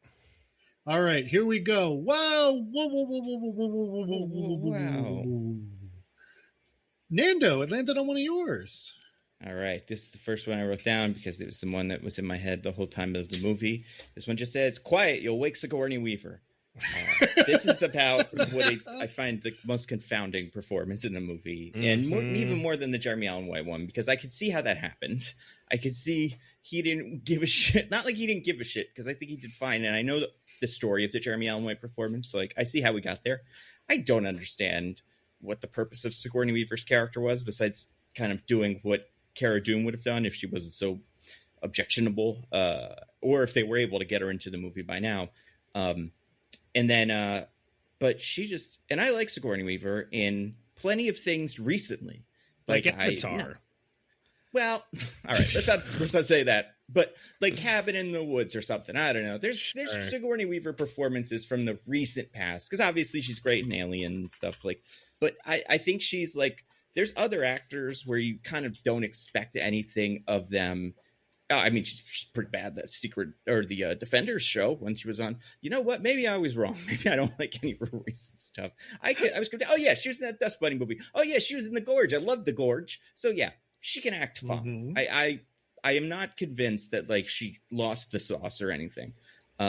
However, this performance is so like just boring, and I think part of it is because all of her scenes were filmed on the volume or on some lesser version of the volume, because like someone pointed this out, because the last scene she's in makes it into a couple of the trailers. It looks like a Verizon commercial starring the Mandalorian. You know, like he shows up in the commercial to sell you the phone because it's got that lighting. And all the scenes she's in are those scenes. So like I don't blame her for not really feeling connected to it. And also, and this is my big question about this movie, how many scenes do you think there were when the person on screen was talking to the other person on screen who is there? Like 4 or 5? Yeah, less than 6. Because she didn't have any. She never talks to Mandalorian in any of these scenes, because she talks to him, but like it's not Pedro Pascal. Jeremy Allen White, I don't think was on set. No, and definitely not. So I think being one of the human characters trying to act against these guys has just got to be really tough. And more than anything else, I feel bad for Sigourney because she comes out as the biggest casualty of this. She should have made them make her into some alien thing. So at least I'd be like, oh, well, it's not Sigourney's fault. That's the alien guys. But what'd you think? What's her character name? Colonel Ward. What'd you think of Colonel Ward? I mean, I didn't think anything of her because she's not a character, basically. She's a vehicle for exposition. Yep, exactly. I mean, which is what I was going to say is like, I would also not really blame Sigourney Weaver for the performance being just kind of boring, because the dialogue is extremely uninspired. There's no personality to it. Yeah. It's all very functional. That's the thing I wanted to say about this movie. A lot of things about this movie are just very functional. They do what they need to do and nothing else. Yeah. I genuinely feel the same as if you would ask me, like, what did you think of that crate in that scene on Tatooine? What did you think of that crate? Like, I don't know. It was part of the movie that needed to be there, I guess. I don't know. I guess so. Yeah. Do you think when he pitched this originally, that was Dave Filoni? And they were like, nope, we're not letting you do that, sir. You could do all the rest of this stuff, but you can't also be the character telling Mandalorian what to do. Dave Filoni is in this movie. Oh, right, but he's just as a cameo. Are you sure? I would have noticed Dave Filoni, the man that always wears a cowboy hat and nothing else, and is just in these movies out of fucking nowhere. We'll get to him, but yeah, no, he. I feel like that feels like a role that no one would want except for him. Even though he didn't direct this movie, to be fair, he helped wrote it or something. Yeah, he co-wrote. Jon Favreau co-wrote and directed it and co-wrote it with Dave Filoni and a third person. Mm-hmm. That's right. Presumably, they each wrote one of the episodes. And also, I guess it's worth noting this character is not from the other stuff, right? Like she's not. No. She's never been in the show before. No. It's weird that she's not in the show because go ahead, Nando. I was just gonna say, because they do have that guy from Kim's Convenience. The one who's just something else, standing in the background of scenes, not saying anything. Yeah, why isn't he doing this? And like, I get that Sigourney Weaver is a name, but like, it's not a good name if it's like you don't want to have to put her out onto like the press tour and explain whatever this was. You know, like I feel like some people have been asking like Pedro Pascal a lot of questions on the press tour, and I'm like, he doesn't have that many answers.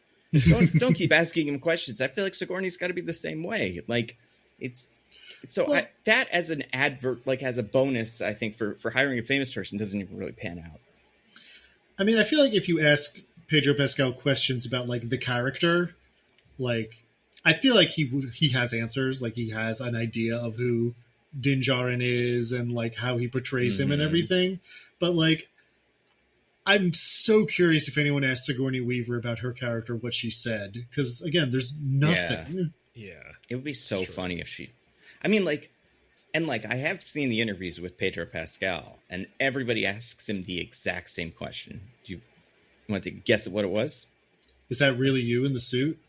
No, I feel like they know it's not enough that they have to ask a different question. What's it like working with Grogu? That's what it used to be, but now was it hard to swim in the Mandalorian suit when it gets all wet? Because that's the only scene you can guarantee he was in the scene for. Yep. Like, That's so true. it's like, you gotta ask him about that, and you can't be like, "What was the big snake like?" Because it wasn't there. But you were like, he definitely was in water once. So that's what we're going to start with. And everybody has asked him that. And apparently it's not as hard to swim in it as it is to walk around in it afterwards. So, is that something? I mean, I feel like that's true of clothes in general. That's true. Yeah. So well, then again, it's pretty hard to swim in clothes. Yeah. But yeah, I don't know. I like Sigourney Weaver enough. This is it's weird that she's in this. And she's like second build or something like that. She's super high up on the IMDb of it. She gets an and. I know, but like that just shows you how little other people are in this movie and like how kind of empty this movie feels. But anyway, yeah, that's all I got. I'm gonna spin the big giant car wheel thing that the Grievous is in. Ooh, landed on one of DJ's. What's this one say? Yeah, so this is just it's a big question I have. What is Grogu? And I don't mean like what is he, like, he's like a baby Yoda, but like functionally for what he's doing, like what is he? So I believe, and I did no rewatching of anything to remind myself of what was going on, but he's super midichlorianed up, we assume. Yep. And he was gonna be Jedi, but then Mando was like, "No, you're not Jedi. You're with me, actually." No, Grogu chose. Yeah. Ahsoka was like, "You can't be a Jedi if you love your daddy too much." And Grogu was like, "I do love my daddy." So he left. Wait, wasn't this something CGI Luke did? I feel like this was a Luke thing. No, was it Luke? I don't know. It was one of them. There's a scene where he like laid out the things in front of him. He's like, "Pick which one you want." Right. And that's right. And then there was, I try to where was erase CGI Luke? Luke from my mind. Yeah, that's a shame. It could have been pretty cool here. So fine. So he picked Mando to be daddy. And now they go on adventures, but like he's there, but it's no longer a lone wolf and cub thing, because they more or less have like established themselves. Like Grogu could stay on the rebel base, right? There's DJ, they made so many of those Lone Wolf and Cub movies. This is absolutely still a Lone Wolf and Cub thing. But their journey is what I'm saying, right? It doesn't make any sense. Like he has somewhere to stay. Like there was a time where just like Grogu was being hunted and they're on the run, but that is not the case anymore. Mando is just doing Fiverr jobs for the rebellion and like brings along Grogu, but there's no reason to. And like Grogu's still the dumb little, I don't know what buttons are, but still when needs to has like, can Jedi max, and just be awesome at using the Force. But like, I guess there's that, but like there really isn't, I don't understand what Grogu's function is anymore. And this movie doesn't really, like, it makes them seem like, like, oh, we're together doing our thing, but like, it's not clear why.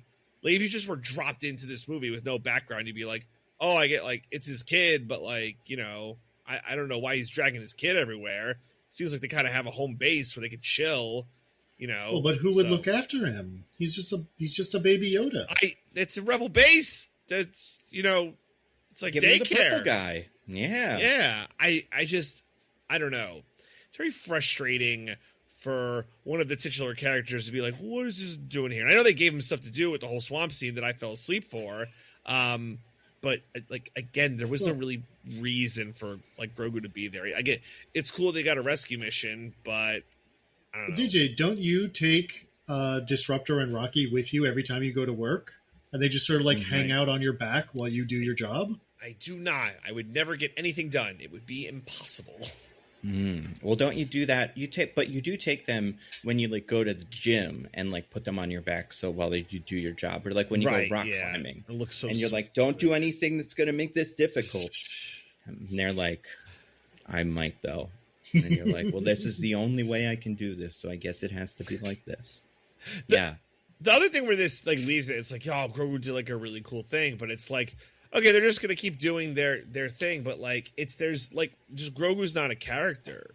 It's just not. There's nothing for our Baby Yoda. I wouldn't say he's not a character, but there's certainly not much to him. Sure. Well, definitely. He also doesn't develop over the course of the series the way that you would kind of expect, where in the first season, he's just a little guy, kind of knows he has the Force powers, but doesn't really use them. Second season, he starts really getting into it, and then at the end, he gets adopted by Luke Skywalker. Book of Boba Fett is in there somewhere. But then third season, he gets adopted again, this time by the Mandalorian, and he gets made into a Mandalorian. They use armor and all this shit. But what it doesn't seem like has happened between 3 and 4 that by 4 I mean this, that I found confounding is Mandalorian doesn't seem to want to train him to do any of this shit. Yeah. He still makes him go on the journeys, but like he's like, I told you not to touch any of the buttons. Use this one. And it's like you didn't tell him what any of them are either, it doesn't seem like. You like so if you were trying to train him to be ultimate badass bounty hunter, there's something there. Because he does Force and you don't do Force. So it's like, oh, he would do it a little different than you. But you're mostly just, I mean, you have him around for the missions where you have to crawl through a tunnel. There's quite a few of those in this movie, so it's helpful for that. And like, but yeah, it feels like he's in quite a lot of danger at all times.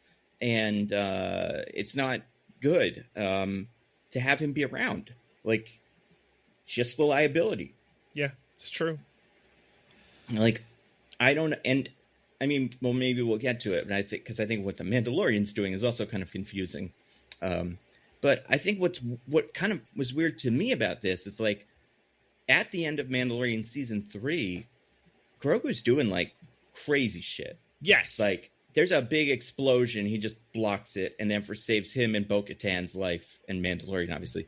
But like he's not doing that here or trying to do that. Mm-hmm. In fact, in moments where they're about to explode, he doesn't do that. And it's like, are you not trying to level that up or figure out anything about that? I get you can't be a Jedi, but you still use the Force all the time.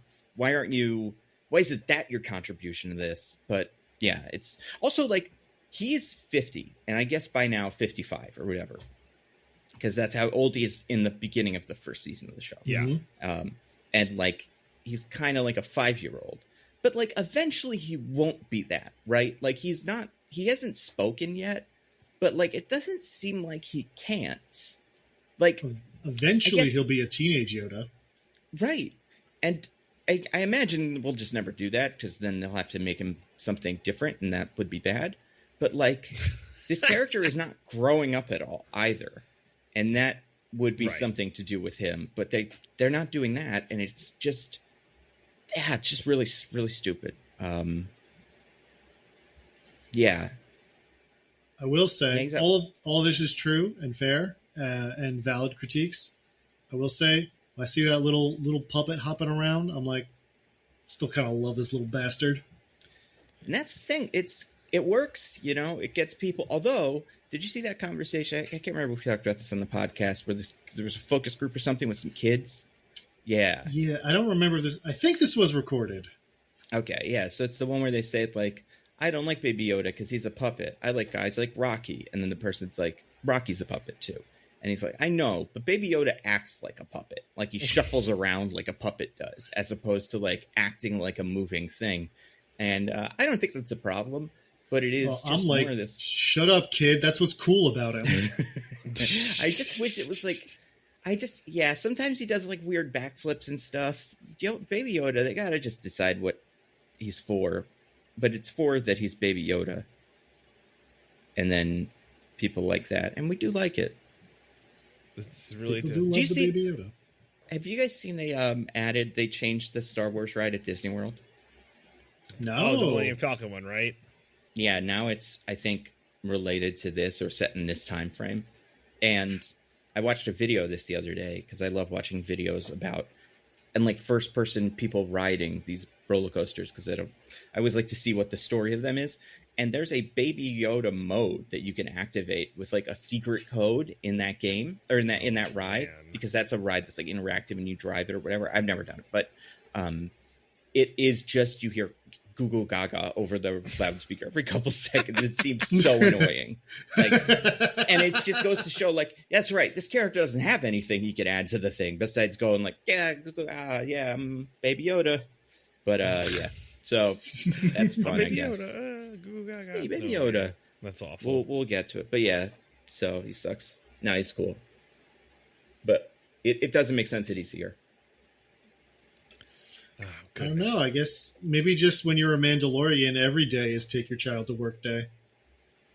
It seems like it. Well, no, that's definitely not true, because we see Jon Favreau's Mandalorian, who does have a kid in the first season, and the kid's not there. So he does other stuff without the kid, and the kid's old enough that they can't have not existed at that time. But maybe he's like a divorced dad, and he gets the kid on weekends and stuff, and that's not one of the weekends. I don't know. But, yeah. Baby Yoda. Well, I guess it's time for me to spin that wheel again. So, tick, tick, tick, tick, tick, tick, tick, tick, tick. Landed on Diggins? No, Diggins. Yes, yeah, Diggins. Diggins. Yeah, that would make sense, given the sequential order this usually goes in. Yeah. It landed on one of mine that just says GTPB, Gym Tan Pleasure Barge. Oh, okay. Yeah. I want to talk about Rod of the Hutt. Oh boy. Here we go. Sure. What do you got? It's okay. So Jabba the Hutt, Return of the Jedi, right? Big weird slug monster who goes solo. Sure. Yeah. And eats little alien things. That's right. And is a big silly puppet. Mm-hmm. Right? Okay. That's the image we all have of Jabba the Hutt. Yeah. Now we got his son, also a big slug monster. That's fucking cut. Yeah. Yeah. He apparently, so like slug monster, he got arms. Jabba had arms, but it feels wrong to suggest that he has like chest muscles. Yeah. But he does. We've seen him. They're he does huge. though. Yeah. Probably make him dance. Fucking pecs. Yeah. So Rado's ripped, so you can see that like his six pack. That's like way up on his body because he's a big slug monster. Yep. So his body's mostly slug. Mm-hmm. And it looks so bizarre. But just as you're getting used to that, he turns to the camera and goes, "Hey, I'm Rod of the Hutt. What's up, man? I'm not like my father, Jabba." That's a different guy. I don't want to be my own man. The crowd hated him. When I saw the people, they cheered. Yeah. The crowd hated me because I looked like Jabba, but then I killed a bunch of stuff and they were like, "That's cool as hell." Yeah, fuck yeah. Yeah. I'm not going to reflect on why until later when it makes me a little sad. And then we're just not going to talk about it ever again. Yeah. And then there's also the twins, which is the bridge between those two characters, which they showed up in Book of Boba Fett. We are supposed to kind of remember them. So they showed up and then disappeared halfway through. Yeah.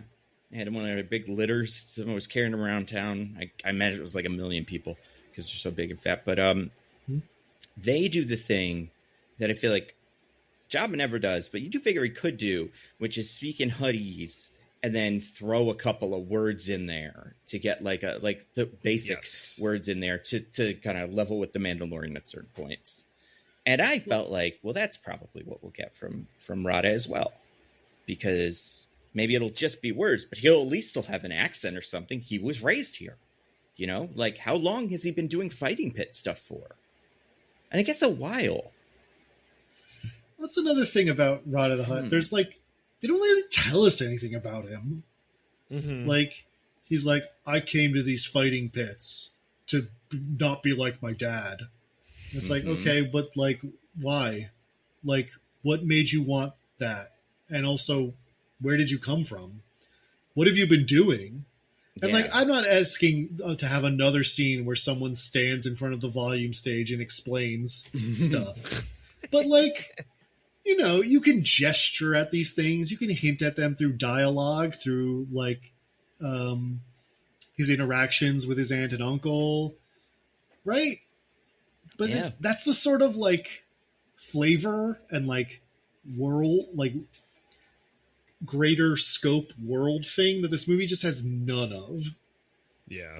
Yeah, it's extra bad in this Rod of the Hut scenario because as a way to be like a little bit, to like be like cute with audiences that know about this character, when he's like, you want me to find Rod of the Hut? And they're like, yes, we don't have any pictures of him, but here's the most recent one. And it's a picture of him from the Clone Wars movie as a baby. But it's like, was that the last time he was here? Yeah. Like, where has he been this whole time? Do you guys not just take pictures? Like, was he here last week? Like, why is this such a big deal? And, it just doesn't, I just don't get it. I don't understand. It's difficult to show me the picture of the baby and be like, well, yeah, we need the adults, so, good luck. Like, why even bother showing a picture? He looks like us. If you see somebody that looks like us, go, hey, is that Rada? And then if he turns around, it's him. But like, I don't think he's going to be like, oh yeah, that pattern. I'm going to remember exactly that pattern on his forehead and look for that guy. Is he way jacked now? Because that would be really helpful if I knew that he was way jacked now. Yeah, I feel like he's, And also, like, it doesn't matter how jacked they are, because when the Hutts fight him, they're also doing pretty well.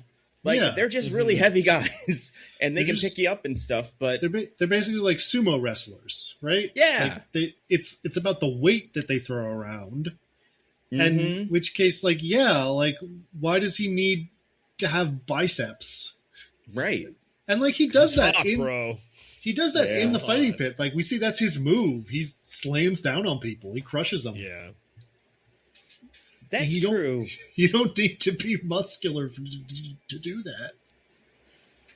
Yeah, he's also, like... He's a good fighter, I guess, with his big, giant axes. But, like, he's not particularly, like... agile, and like when Mandalorian goes and fights him, he just immediately starts choking him, and it, like, if you really wanted to kill him, I think Mandalorian would have killed him in that moment, because it's just like, that is a way to kill one of these guys. That's how, what's her name does it, and she's not even Mandalorian, but like Leia kills him that way. But the what was I getting at with this guy? He I remember what I was gonna say. Have you guys heard about how Jeremy Allen White got this role? No. I'm not familiar, no. So I was watching an interview with them, and someone asked him about it.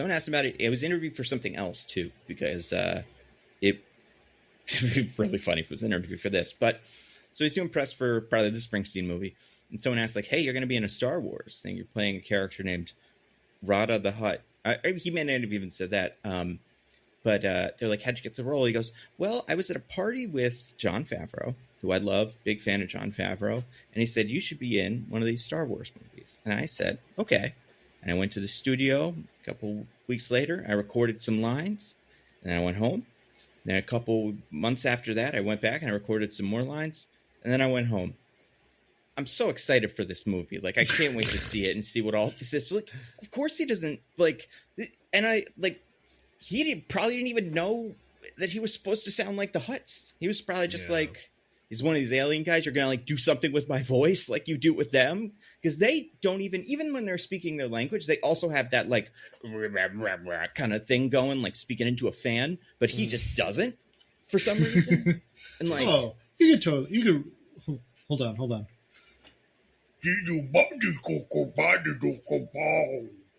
You can do that with just your voice. You can, but the way that the sister twin does it, when she's talking to him, it's like a different, you know what I'm talking about? Like, there's a different kind of, like, weird kind of bottoming out of the, I don't know enough about sound, but, she has, like, a sound that she makes,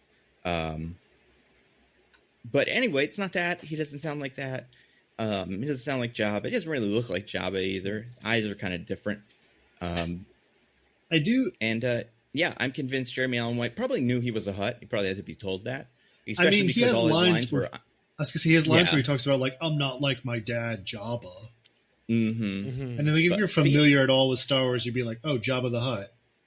Yeah. But beyond that, I can't imagine he had really any, like, they gave him any information about this guy. They just told him to say the lines that he said, and then he got them out, and then they were done. You did a good job. Well, they're okay. Well, he did a job. He did fine. What'd you think? I liked it when he fed Baby Yoda, and he was specifically was like, "Can I feed him?" That was weird. Yeah, that's a weird thing to say about someone's child. Yeah. And I like Mandalorian's answer to that, which is, I guess, whatever. I'm clearly not stopping you, sir, so have at it. Feed him what? Like, do you have Mandalorian kind of approved food back there, or you can feed him like parts you got of Baby yourself? Yoda chow? Yeah, like give him macaroons. He loves macaroons apparently, so definitely make sure you have some of those. Does Rada know he'll just eat like what the fuck ever? Like, yeah, he'll eat those eggs. He'll eat them up. It's a weird thing about Baby Yoda is he eats a lot because he's so small. Where does it go? Just the Force? Yeah, he's burning it up. His midichlorians are just like burning calories constantly. That makes sense. The thing about midichlorians, they just really chew through the calories. I mean, that makes, and he does really like, it seems like every time he uses his superpowers, it's to use them a lot. Like, so I guess there's a couple times where he tries to steal something off the table, but a lot of the time it's like, I gotta lift Rada the Hutt, or I gotta save my dad from big fire. So, like, that would really, you'd want to have a lot of calories on hand just for when you need to do that. Also, I feel like we've talked about this before, now that we're on Jabba the Hutt. Remember how Yaddle doesn't talk like Yoda? Yeah. Yes. This is that again. They keep fucking doing that by accident.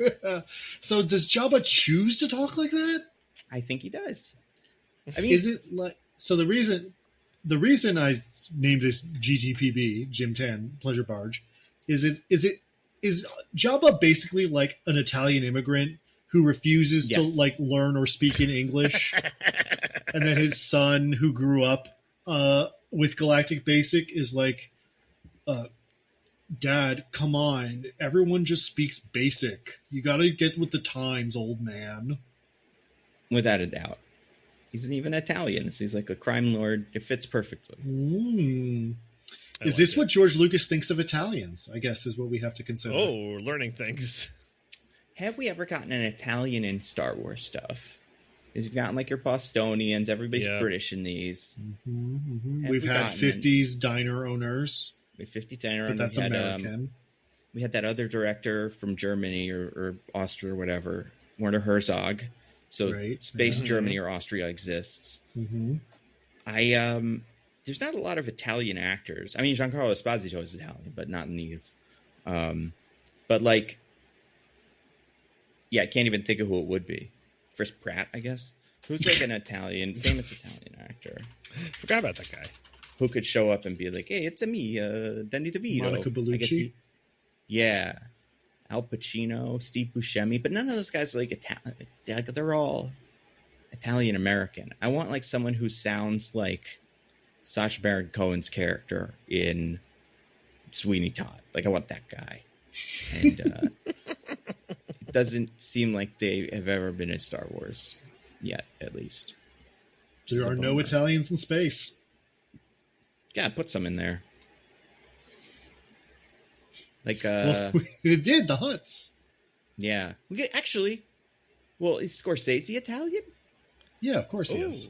Right? So, like, he's New York guy. kind of like Italian-American, but that's, This street vendor, this scared street vendor who won't take a bribe because, I guess he's scared of retribution.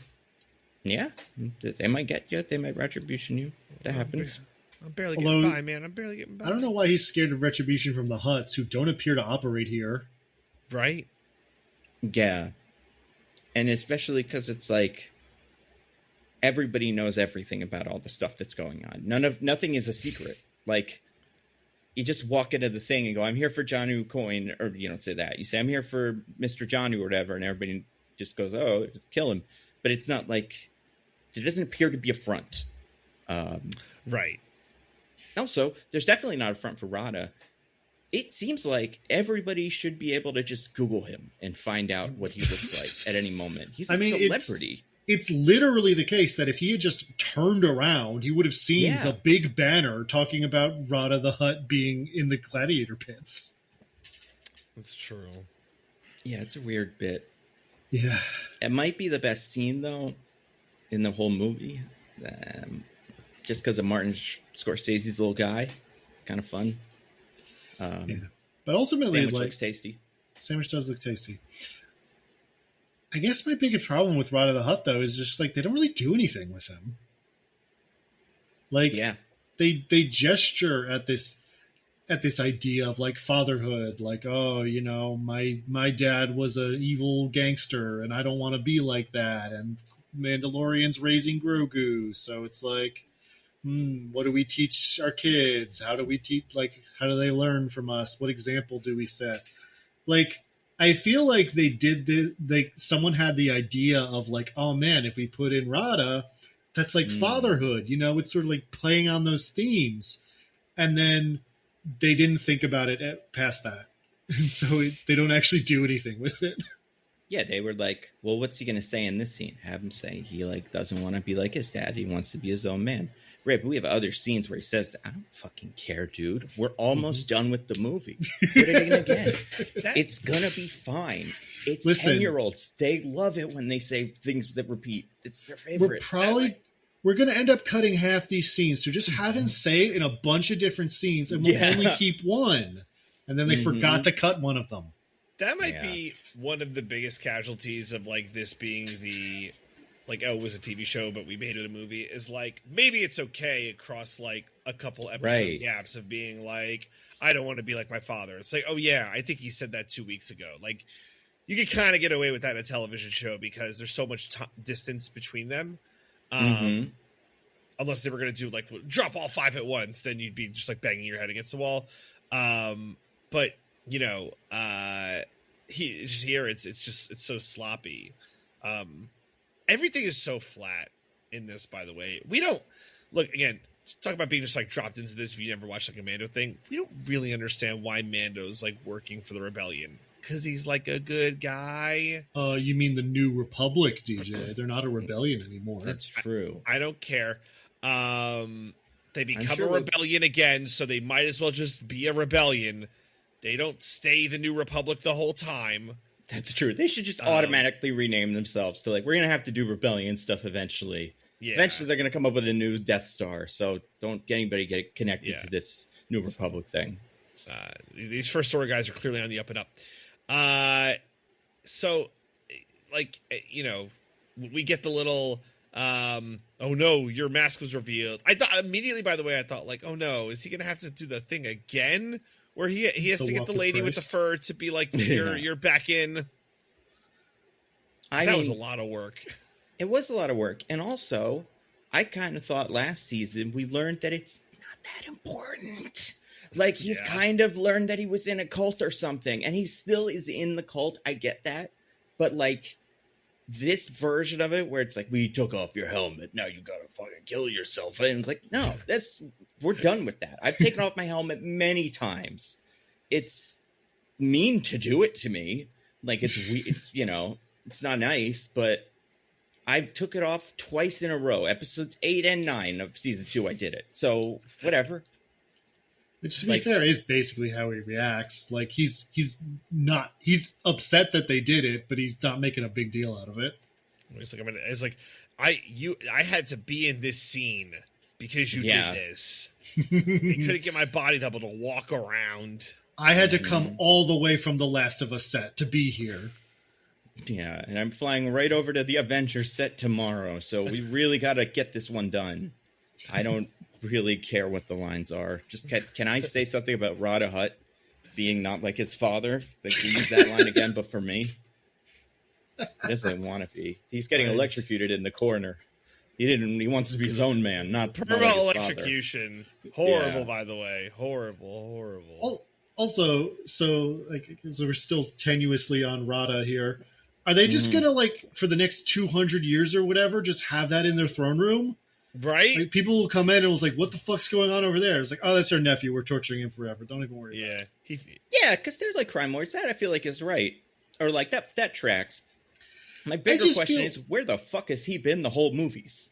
Because the New Republic I assume he's dead now or something. Like at some point, Kylo Ren cut his head off, because he seems like he'd be a big deal for the rebellion or whatever, the resistance. The next one is, and like I didn't expect him to join at the end, like be part of the team. But then he is like, I'm going to be part of the team with Zeb, I guess. And feels weird that no one's ever mentioned it before.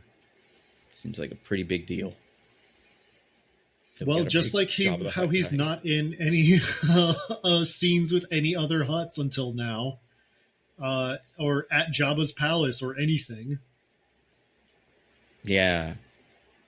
He's just kind of like Sir just off screen. He really is. And, I don't know. He sucks. I think this character would work if he had more Italian in him. I think if you played him like a member of the Jersey Shore cast or a Sopranos like extra, it would work. He'd be kind of fun. And he'd be like fast talking and like, hey, I'm here to fucking get all the guys and whatever. But yeah, I agree, Nando. This character would be fun if he had something to him. Yeah. It wouldn't even need to. You could say all the same lines that we don't like, but at least with an accent, I'd kind of care. Well, anyway, why don't I go ahead and spin this wheel? We talked enough about Rada the Hutt. Mm-hmm. So I'm just going to go, whoa, whoa, whoa, whoa, whoa, whoa, whoa, whoa. Nando, it landed on one of yours. All right. This one just says, what is the way, though? Because, like, this is pretty much the question DJ brought up before, but it deserves a whole wheel slice. Why is Mandalorian doing any of this? Because we are told in the beginning of the show, in the first episode, like very early, their religion is weapons. They do bounty hunting. It's like their favorite thing, whatever. Then he stops doing that for the bad guys because he's like gets a conscience or whatever. And like he has a couple of buddies in the New Republic that will call him from time to time, like the Kim's Convenience guy, and be like, hey, can you help us out? But like at the end of season 3 of the show, he's just like, I got a house on Navarro. I'm going to fucking kick my feet up and the little Grogu can play with frogs or whatever. And I feel like he's done. I just assumed this character retired.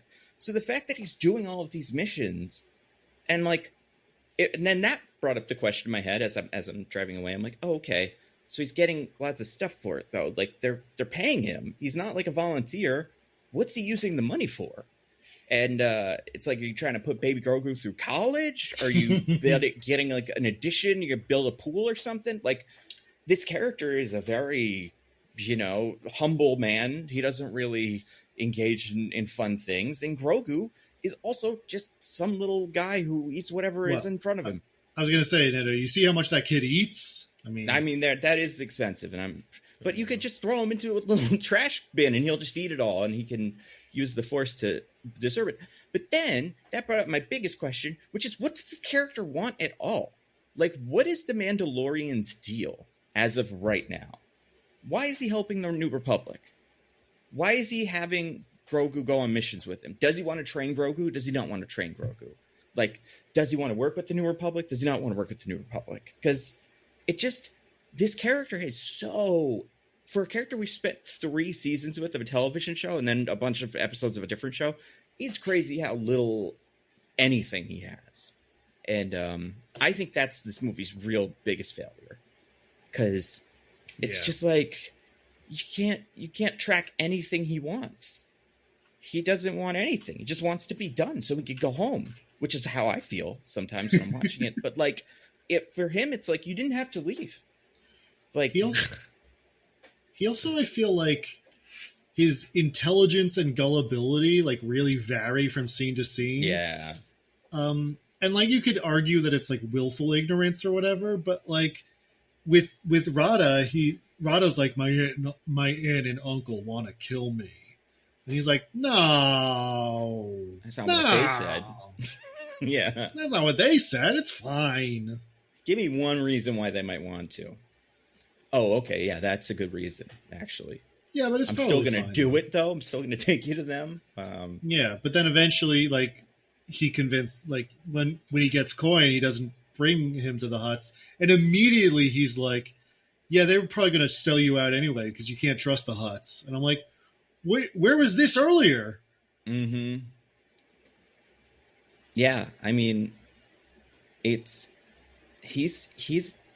the dumb guy in ways that, like, sometimes it kind of works where, like, in a buddy cop movie, which isn't what this is, but, like, if it was, where Grogu is the more kind of, like, emotional one, and he's just this, like, giant brick of a man who can shoot and kill anybody in any room. But, like, he's also more strategic than Grogu. So, like, it doesn't work. Mm-hmm. But he's also not particularly strategic in any way. Like, he's not... And, like, if we had to guess, what's this guy an expert at? Besides just being a Mandalorian. Like, he doesn't have a skill. Like, all the other Mandalorians, some of them have bigger guns. Some of them have the big lightsaber that I think is destroyed by the end of the third season, but still... Oh, you mean, like, the dark saber. Yeah, the dark saber. But, like, at least those guys seem to also have, like, a hierarchy of things. Like, this one is this one's friend, and this one's in charge. Whereas he's just such a random guy. It's like we're following a stormtrooper. It's just like, I guess he can shoot a gun pretty well or not, but whatever. That's like, what's his... Yeah. And it just makes all of the fight scenes with him really boring because he always does the same thing, which is walk in with a thing, shoot somebody with his fire, punch him a couple times, and then he's done. And, like... Yeah, it just, I don't know. This character kind of sucks. Another characterization point for him that I found very odd, where it's like, they sort of, like, at this point, his characterization, right, he's supposed to be more, like you said, he has a conscience, he only works for the New Republic, he's, like, cares more about other people, right? When those monsters get out of the gladiator pits and just start, there are multiple scenes where we see these monsters just going wild over the town, killing random innocent people, and he couldn't give less of a fuck. Hell yeah. He doesn't do anything about it. He really doesn't. And, like, and he also isn't, like, really sympathetic towards the monsters either. He doesn't have, like, we can't kill them because they might be little baby Yodas of their own guys. He's just like, kill them, let them kill whoever we want. Hopefully they won't kill the guy that I'm supposed to get, but if he dies, that's cool too. So we can live with it. Yeah. Like, I don't know. He just, like, this character sucks. He shouldn't be the main character of a movie. It should be anybody else. It should be Rada. While we're just on the subject of him, is this the last we get of him? Like, we're closing the book on... The book of Boba Fett? Boba Fett? Yeah, we're going to close it. I think we'll see him again in something. I don't know if we'll get another season of the show, but I think he'll pop up in something. Like Ahsoka season 2 or whatever. I don't think they're willing to stop suckling at that baby Yoda teat. Yeah. That sucks. That's the tough part, is like, can you do the baby Yoda show without the Mandalorian? Right. And, like, that would have to be the Jedi Academy that Adam Driver is eventually going to massacre or something, so that doesn't work. And, like, the only other thing that could happen that I think would be pretty funny is if Cal Kestis gets him, and those two characters just go to somewhere else throughout the events of whatever, 7, 8, and 9. A double jump he can do. Yeah. That would be pretty handy, actually. Because, but yeah, I think we'll see Mandalorian again. If for no other reason, then none of the other shows seem to be working. So Yeah. Why wouldn't they just try to keep this one alive? Except the one where the main character is unambiguously dead. Yeah, exactly. Oh man, it sucks though, because it really does. I think he works better as a show character, where he has a villain of the week or like a thing of the week, and he goes and meets a guy, and it's like Nick Nolte, and then they hang out a little bit, and then he leaves. Like, that's how this character works. Yeah. This is sort of what I was saying before, where it's like there's things I would forgive in like season 4 of a TV show that I don't forgive in a movie. Like if he was a very static character who was just sort of like bouncing off of like like monsters of the week, essentially, I think that'd be fine.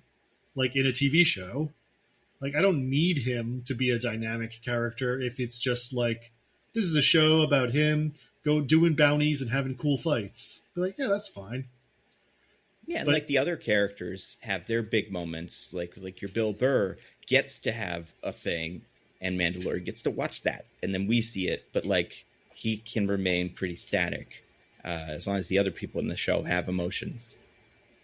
Yeah, but then if you got a movie that's mostly just him and Grogu, then it's like, I need something more from this man. Yeah. Yeah, and remember when remember how they used to say this is the way in the show? Mm-hmm. Yes. What was that? Like, what did that mean? I think that was like a religious mantra for his cult. Right. So then later in the end of this movie, he says like, the old protect the young, and then the young protect the old. This is the way. And I was like, is that what this has meant the whole time? But I guess it just means like amen or something. Like that's how he ends all the sentences. I think that is. It's just, the thing you say at the end of a sentence. Yeah. Speaking of things you say at the end of the sentence, were either of you guys surprised we didn't hear Baby Yoda's first words in this? I was pretty surprised. I wasn't surprised by the end, because by the end it was very clear that they weren't doing anything special with this, and it was just a random episode of the show. Yeah, that's a good point. Yeah, did either of you guys think they were going to kill the Mandalorian? No. I thought they might. When he was like poisoned and everything, I was like, this could be the Mandalorian's last stand, and this is like a big finale movie. But then, like, it became pretty clear pretty quickly that it wasn't. They just took a book out of Last of Us and were like, we have to have the novice help. They took a book of Boba Fett out of Last of Us. Yeah. They did the end of Logan, except then they went, what if she can actually fix him, and then he gets to be Wolverine again, and then he kills Magneto or something. Can you imagine if he did die during this mission and be like, did you hear what happened in Mandalorian? No, what? All right, so the Hutts were doing a thing, and then he got the guy that they were supposed to get, but then somebody picked him up and stole him, and then he fought a big thing, and I think he died in the forest or something. Nobody knows. Like, he seemed like a really big badass. Yeah, I know. It's weird that is how he went out, but you gotta watch out for things that bite you and poison you. Yeah, it's true. Yeah. But anyway, here I'm going to spin the big giant machine again. We landed on one of DJ's. DJ, what does this one say? Yeah, so this is just one I wanted to talk about. Strip every prisoner naked, especially Mandalorians. Okay. So the Hutts, they have the Mandalorian, and they do take off his mask to be like, ha ha ha ha. If you really want to make sure, unless you're flexing with your non-pecs, but you know, if you work, you can get there clearly. Just look at Rada. War's just being like, take all the armor off, whatever, send him into the pit naked. We're not taking a fucking chance. I just feel like you're giving Mando way too much. Most of his gadgets were probably on. Maybe they weren't, but it seemed like he probably had most of his gadgets. It's weird that whenever Mando's captured, he's just captured with all his stuff. Right? Everyone should know the deal with Mandalorians. Like, if you capture a Mandalorian, you take everything off. Just that's your starting point. So this feels like one of those things where there's like an extended universe novel where someone talks about how like Mandalorian armor is trapped, and if you try to take it off, it like kills you. Oh, that'd be cool. Right? Yeah, it's like a little Batman mask from the Dark Knight. It's like, oh, you can't take his mask off. You're going to get a little shock. Just be careful. That would make sense, because there are multiple times in this where he pulls out a weapon, and I was convinced he didn't have that. Like when he fights Rada and he brings out his little whip, I'm like, or it's like thing. I'm like, they let him keep that, but like, it seems like they were trying to get all the rest of these things off him. Do they just not know what that is? Because I also wouldn't know what that is. but I'd definitely be like, that's something. It's not just a big giant thing he wears on his wrist for no reason. I will say, in fairness to that one, they did want him to fight in the pits, so like leaving him some of his stuff makes sense in that, because it's like, it's not exciting to have a Mandalorian in your fighting pits if you don't let him use any of the Mandalorian stuff. Yeah, I mean, the hubris was too much that he thought that it wasn't going to backfire and the Mandalorian wasn't going to, kill all of them. Because these, like, they see a Mandalorian and the whole thing is like, oh, we're dead, right? Like, that should be the whole thing. They don't know that this is the nice one. Yeah. But sure, it's important to keep them holding the fighting pits. The Hutts had no excuse. No excuse. Absolutely. Yeah.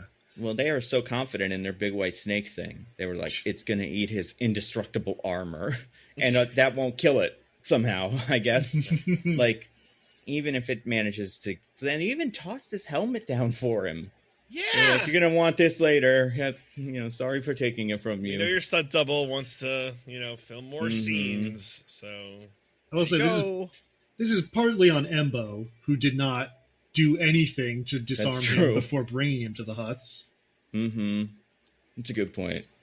That's fair. I even think they made a comment like, oh, Mandalorian armor is so... Yeah, they're like, this is priceless on the black market. So, you'd think they'd want it and not have it all be in the belly of their Dark Souls boss. Yeah, too. It's going to kill the Dark Souls boss when it tries to shit it out or whatever it does. Because it's Beskar, plating. It's the coolest shit ever.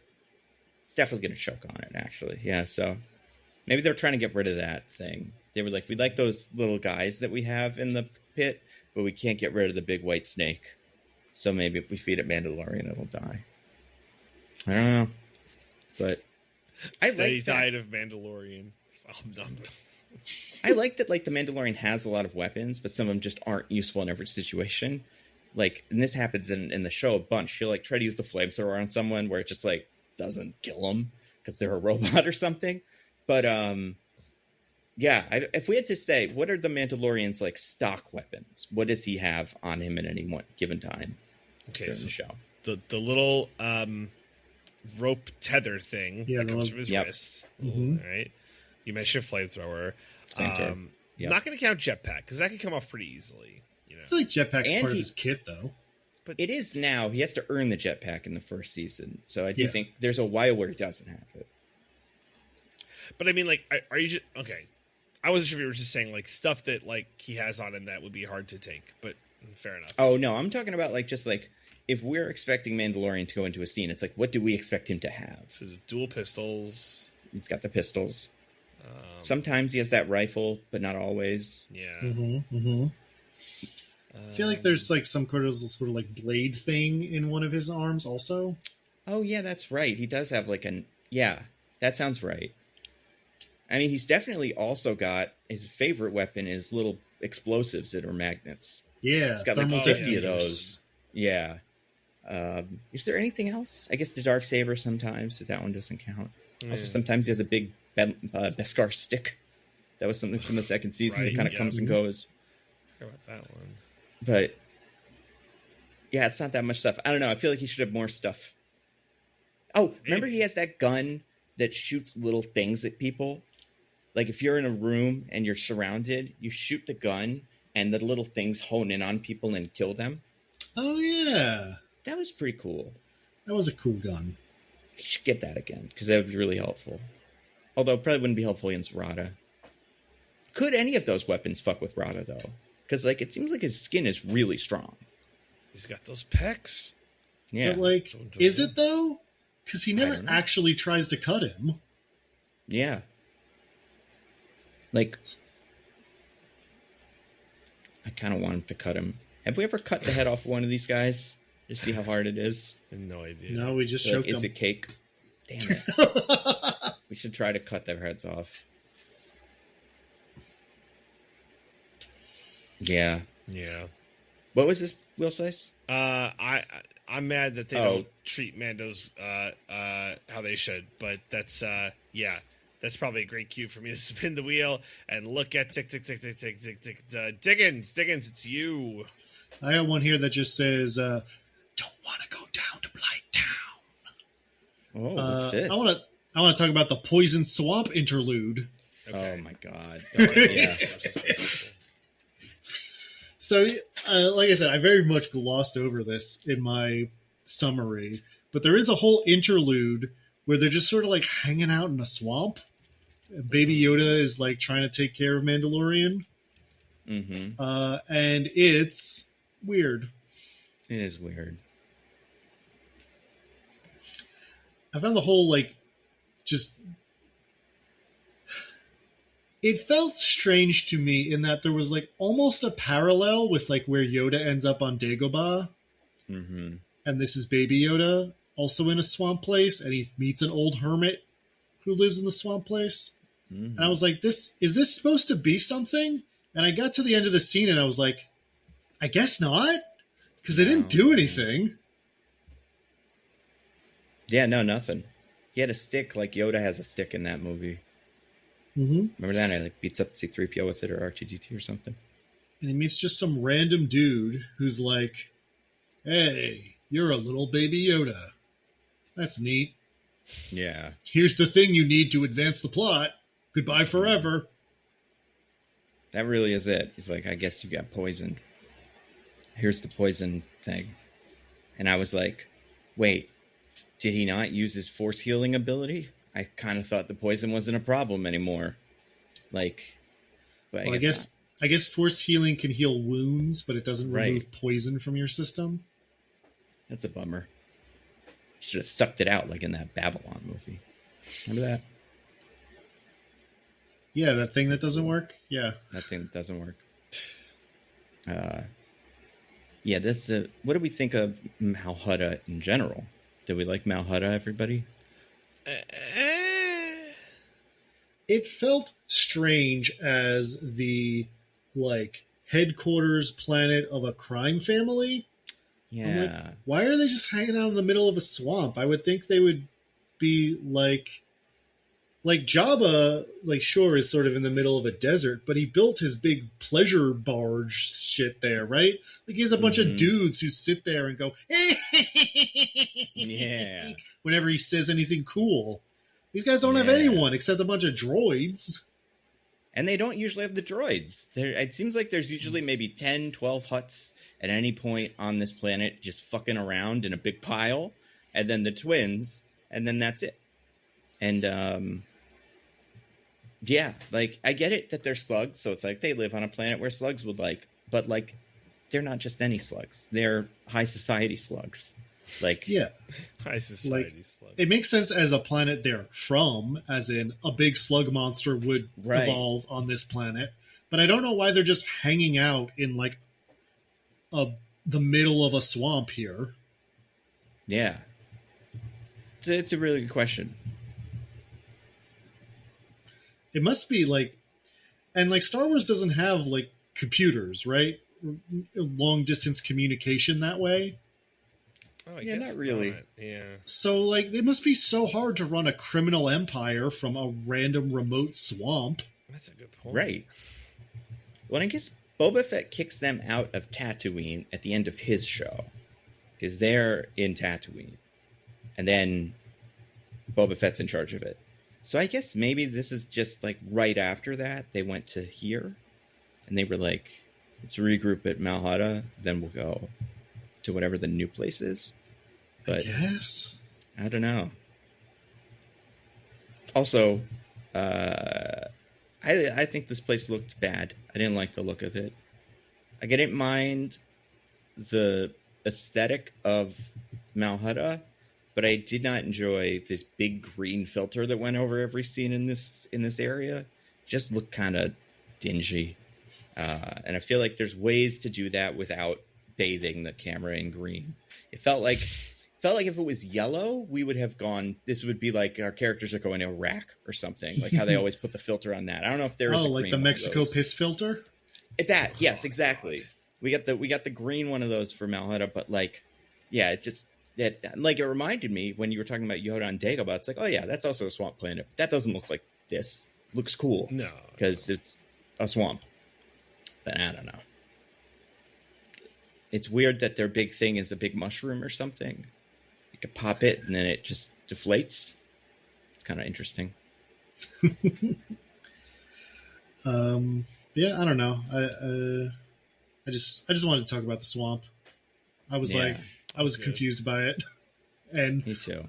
Also by the swamp interlude. Yeah. Why don't I? We got. How many more real slices do you think we got here? I mean, it's probably just one more of mine. 1, 2, if you have one. Diggins. All right. Well, let me go ahead and spin this thing. Wow, that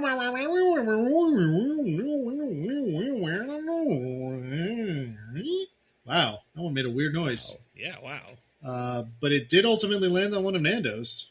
That just fully reset my brain. I cannot even remember what I was originally going to pick.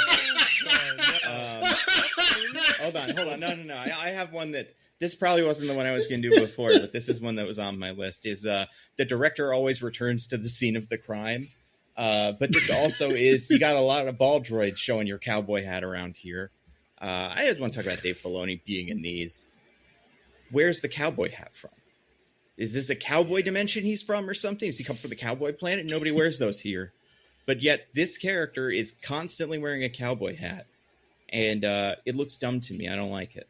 I don't know very much about Dave Filoni. Maybe he's a very nice guy. Probably is because he keeps doing this stuff. And, they could keep letting him.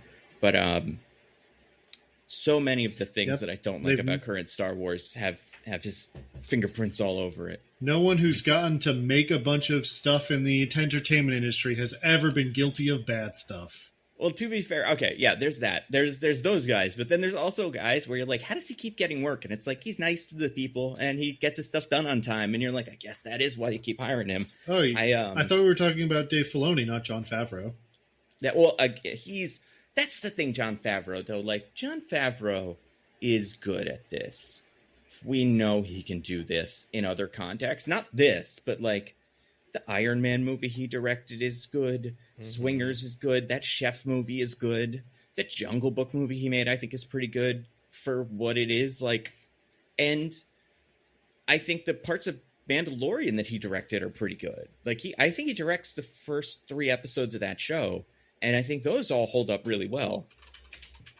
Filoni, I don't know what his best thing is. Like, what is his, like, no, guys, he's actually really talented thing. I think it's the cartoons that everyone always tells me are so good. Yeah, you know what, to be fair, people do like the Clone Wars a lot. And it's just, I don't know, there's something about the gall of him showing up in this movie twice. First as him at the bar, and then second as in one of the X-Wings. Feels like gluttony of this, kind of. It's like you could maybe get away with one of those, but not 2, at least in my head. Mm-hmm. But I've also, like I said, I've never watched any of the stuff he's good at. So that's the other thing. In my theater, and it was not a packed theater. Like, I saw it today in the afternoon, but not a lot of like, oh, that's Dave Filoni. Like, people didn't whisper to each other that. I kind of was expecting more of that. I feel that's too inside baseball. Well, Dave Filoni also provides the voice for everyone's favorite guy, Embo. Oh, is he also? That makes sense. Did Embo have words in it? No, he just makes little noises, but I guess the noise is made by Dave Filoni. And this is a character from the show, so maybe in the show he's got more stuff going on.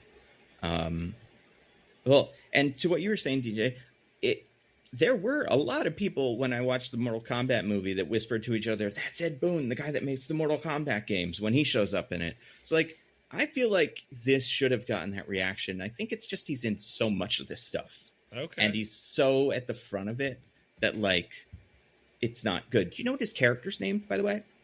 No. This is how I'm like, come on, buddy. Trapper Wolf. What?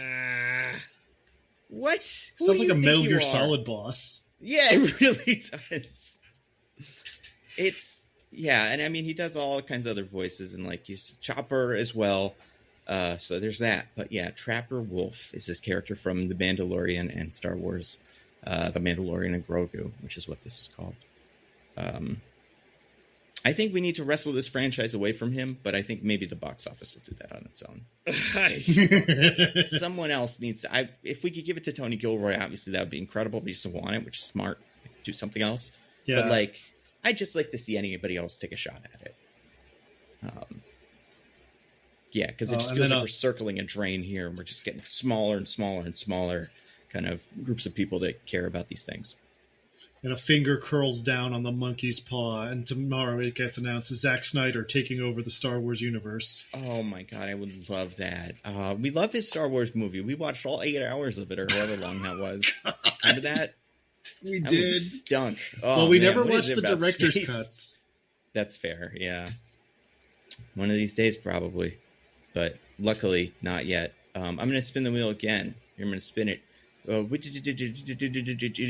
Landed on. Oh, one of Diggins is actually surprising. Diggins. Nice. What we got here? Oh, another one that actually says Metal Gear Puppet. I want to talk about when Baby Yoda and the Babu's Frick go on a sneaking mission. Yeah. Yeah, that's pretty good.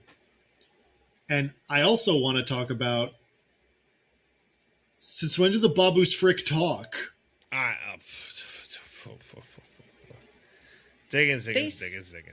They talked in the show, right? Did they? I don't remember. They're in the 3rd season of Mandalorian. They definitely say bad baby to him. They're like, that's a bad baby. That's like a line. They also say fuck at one point. There's a scene where if you like pay attention to exactly what they're saying, one of them's like, fuck that kid or something. Wow. But yeah, they're minions, so they have minion speak. They've mastered it, where they like jump in and out of words we're supposed to recognize. But I think they did talk, yeah, mostly in the Mandalorian show. It freaked me out in the same way whenever the one Hutt twin would sometimes just say words in English. Mm-hmm. And I'd be like, you don't do that. Yeah. But also, I really wanted there to be more to this, honestly. Because it's like, they do like, they go in the ship, Baby Yoda just like hanging out behind them. They get into the jungle. They go into the pipes in the in like the now Hutta sewers or whatever the fuck. I think Baby Yoda force powers. Oh no! He uses a little Mandalorian thing. He uses a Mandalorian thing on a monster. Yes, that's right. So that's handy. I would have loved a little, like, instead of having the extended swamp interlude, I would have loved Baby Yoda does a sneaking mission with the Babu's Frick, little interlude where he's like doing Mandalorian stuff. Right. Like that would have actually been really cool. That would have been sick, especially because like the puppets are cool. I like the puppets. I love the puppetry in this movie. Like we said, it is obviously puppetry, the way he sort of like bobs like a Muppet, but I love that. I think it's cute. Yeah. Yeah, I was also though, like, I thought this was going to be like the big thing, right? Where it's like every other time that Grogu has had to do something to save the Mandalorian or save somebody, it's just been like one force power use. He lifts up a rhino, or he makes an explosion not kill you, or whatever. And I thought this would be the time when he can actually just like do a daring rescue and actually like pull off a Mandalorian mission, and it'd be like he's learning from his dad. But he doesn't really. Nope. Why doesn't he have a helmet yet? Hasn't earned it. Okay. Yeah, that makes sense. Sure. Might as well. What was I going to say? Oh, that sequence did have my favorite line in the movie, which is when they go to they're starting to break into the actual compound, and they open up the vent, and you see the tunnel, and it kind of zooms back, and we see the whole tunnel, and then the Babu Frick goes, "It's a big tunnel." Good. Says it in Babu Frick language, but like loved it. All right. And also, it's not that big of a tunnel. It's about the size of you guys, but I don't know, maybe 8 feet long. Maybe to a Babu Frick, it's quite big. If they say so, I would expect a much bigger tunnel personally if I'm Babu Frick. Also, why hasn't Baby Yoda ever gotten a second outfit? Can we not buy him pants? Like, they tailor stuff. Well, I guess they do tailor stuff that's small for the Babu Frakes. I don't know. yeah, this is the thing that sometimes when franchises don't do this, like certain things, I'm like, I get what. But this one, I'm like, no, this goes against the fundamental rule of sell more toys, put them in different outfits. Like, they put Spider-Man in 8 costumes in every movie just so you could sell all those toys. But, like, give Baby Yoda a hat or something. And, like, that can be his favorite hat. They do give him his little Mandalorian kit. And he does have that, which I think he has had before, but I don't think he's ever put on. But we did see him, like, get that. But, like, it felt like in the beginning of the show, he was wearing a little potato sack because he was like a weird abandoned baby or something. Mm-hmm. But by the time he got fully adopted, at least, so like season 3, I assume we're going to get him something else, like a t-shirt, go to like a little Baby Gap and get him, you know, pants. Because, I mean, we've never seen Yoda naked. Maybe that's actually just speak for yourself. Speak for yourself. Gotten an eyeful once or twice. Just the right moment when he's doing that backflip. Yeah. Okay. That's a official pipe, by the way. If you want to hear, you know, that's Babu Frakes know what they're talking about. Yeah. In official material, we've never seen Yoda hang dong. Not yet. So maybe the clothes are actually part of the Yoda species. Maybe. That would make a lot of sense. Yeah. It's not actually a potato sack. It's like a fleshy outgrowth. Like a shell. I don't like that. I think that's what it is. Also, what's the helmet do? This was a question. This was the thing that was going to be my wheel slice, but then I forgot it.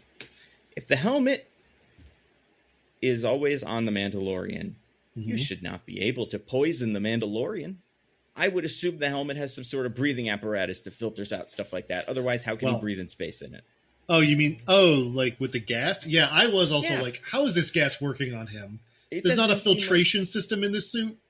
Exactly. Otherwise, besides having like X-ray vision sometimes, it's like, you guys really like this helmet. Put some useful stuff in there because you're wearing it constantly. Like, And for a second, I was like, well, what can it do? We don't actually see it do stuff. But I'm like, no, he flies around in it a lot. And like, I assume he's breathing from it.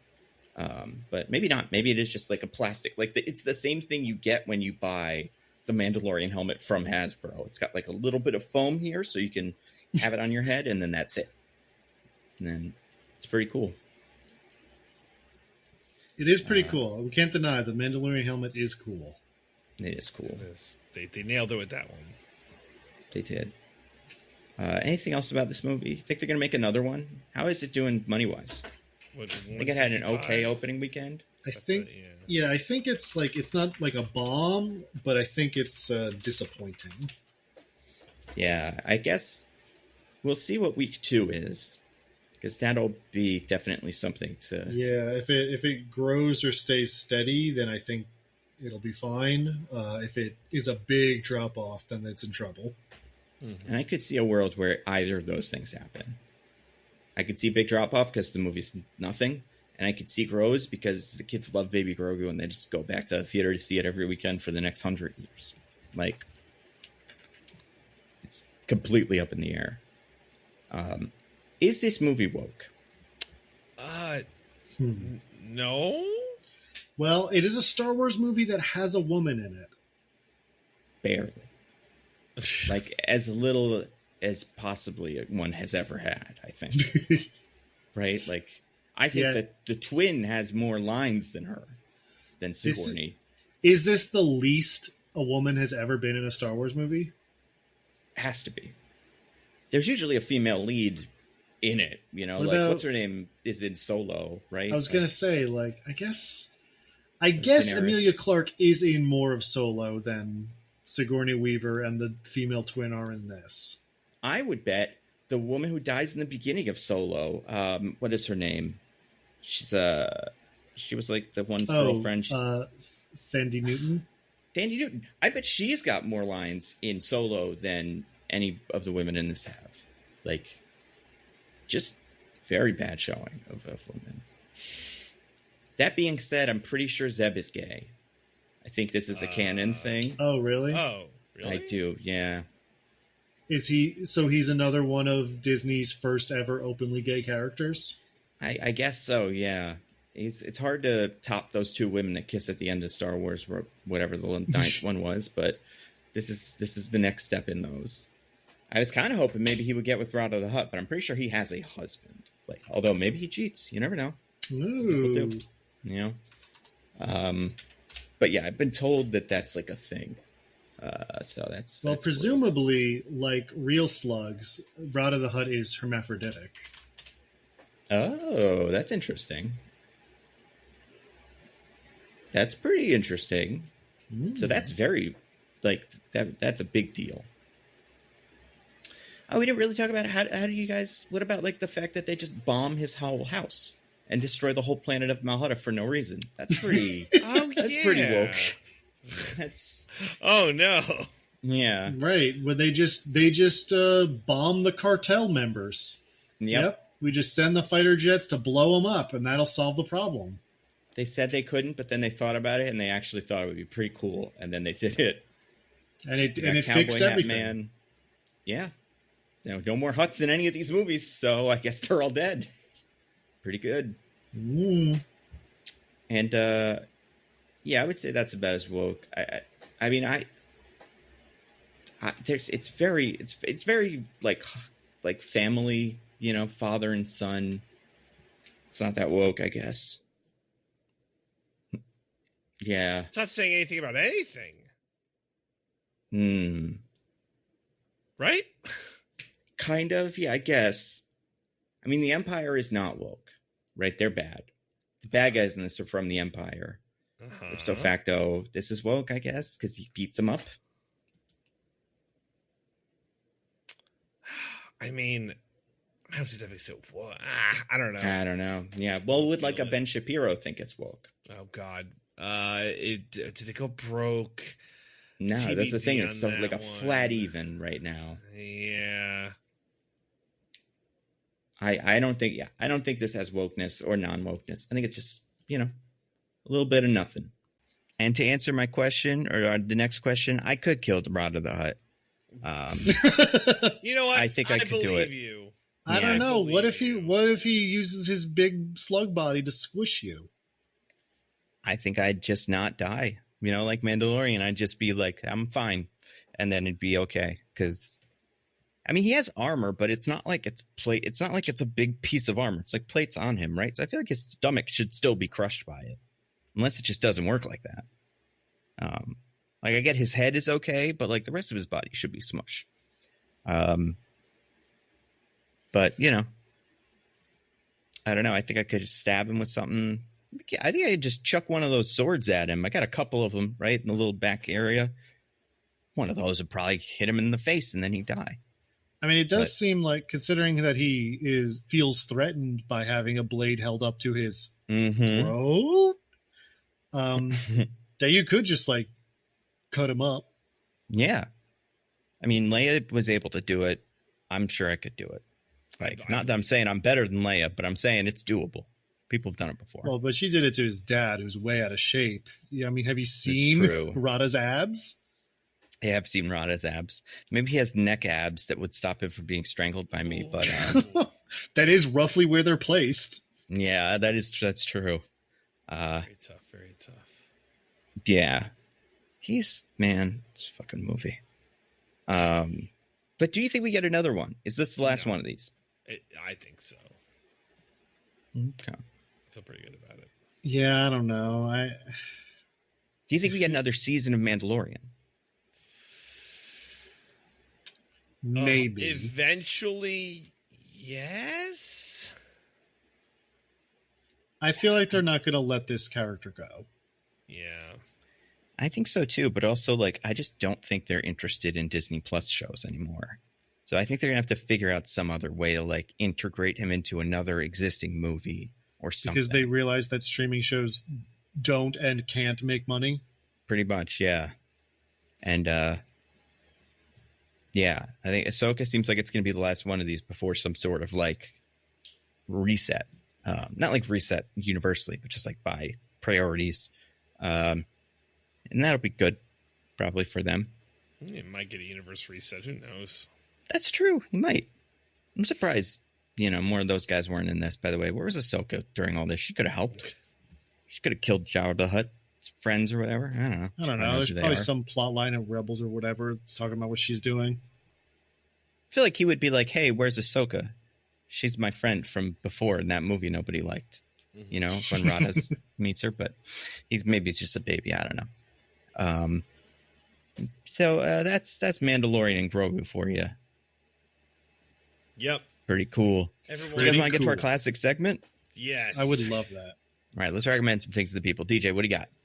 All right. I have not one, but two indie RPGs that I want to recommend that I played over the long Memorial Day weekend. Let me know if you guys have heard of any of these. The first one is called Everyone is John. Have you heard of this? I have heard of this one. Okay. So basically, it's a competitive role-playing game. One person's the GM, and then all of you are basically in control of John, and you are different parts of his consciousness vying for control. You all have your own obsessions that you're trying to complete, and you get points for completing those obsessions. And there's like skill checks. If you fail them, you might lose control of John. So you're all controlling the same person, but you're all like determining different actions based on your own goals. So this is a tabletop RPG? Like you're talking okay. Yeah. Interesting. Yeah. As I understand it, the idea is essentially that like John is like schizophrenic and you, the players, are representing that by being competing interests in his brain. Okay. Yeah. So like very comedic, silly. I guess it could be played more like straight, but it's funnier. It was kind of good. I think it lends itself to being very comedic. Yeah, so we had a good time with it, and then it's like it's fun. Like you kind of figure out what other people's goals are, and then it's like, oh, do you want to like help them or like not help them? Because there is a winner at the end, the way the game's designed. But it's also just like a fun thing to kind of do. So that's that one, and then the second one is this is the name of the RPG. Jonathan Frakes wants your attention, and you must not give it to him. That's cute. Have you guys heard of this one? I haven't, but I think I get it. Yeah, I get the idea of it. I've never heard of it either. Yeah, this is an indie. I'll read the summary. You have become haunted by a vengeful spirit taking the form of Jonathan Frakes, beloved actor of stage and screen. He wants your attention, a laugh, a glance, a response to a myriad of strange, seemingly innocuous questions, and yet you know that even the slightest response will be all it takes for him to consume your soul and condemn you to hell for all eternity. Can you survive? So it's a 2-person RPG. One person is playing a spirit who's been controlled by Jonathan Frakes, and the other person is just trying to do a menial task, like a chore. And you have to get through doing the entire chore before the other person gets you to like break, laugh, acknowledge them, whatever. So yeah, it's weirdly fun. And yeah, that one, This sounds like a way to get your spouse to do housework, but pretend it's a game. Mm-hmm.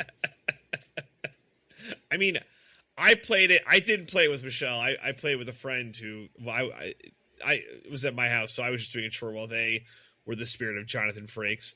But like, like if you're interested, it's like $5 on this guy's like like personal like RPG site. The guy's name is Jeff Stormer, who's the designer, I guess. What's the game? Like, if you for $5, what do you get? Like, you just get a PDF that kind of PDF with what? Like how to mop a floor? Like, I mean, like it explains the game and then has some like prompting questions on it and stuff like that. It's literally a 1-page RPG. Like, gotcha. Look, you probably spend $5. It's less of a like you need this to play the game and more of like a tip jar, essentially. Yes, I see. Okay. Yeah. Based on what I just told you, anyone could play this game, but if it tickles you so, go give this guy $5. Did you win? Did you win when you played it? No. Jonathan Frakes stole your soul. Yeah. What got you eventually? It was that. So you guys know Nick. You know Nick is very good at these things, right? So he got up like real close to me, and he was like, "Have you ever seen Patrick Stewart's right ball?" And I just like lost it. It was, because you have, after like and you're 5 minutes, right? Because you were thinking about it, because you've seen it before. They know the secret's out. I've been looking at his balls the whole time, Patrick Stewart. Yeah. I don't know why Jonathan Frakes is the subject of this RPG, but because it's like a bit, right? Like I guess. I don't know what they were, but like those, the compilation of that. I forget what the show is called. Fact or Fiction. Yeah, Fact or Fiction, where he's just like asking random questions. Mm-hmm. Yeah.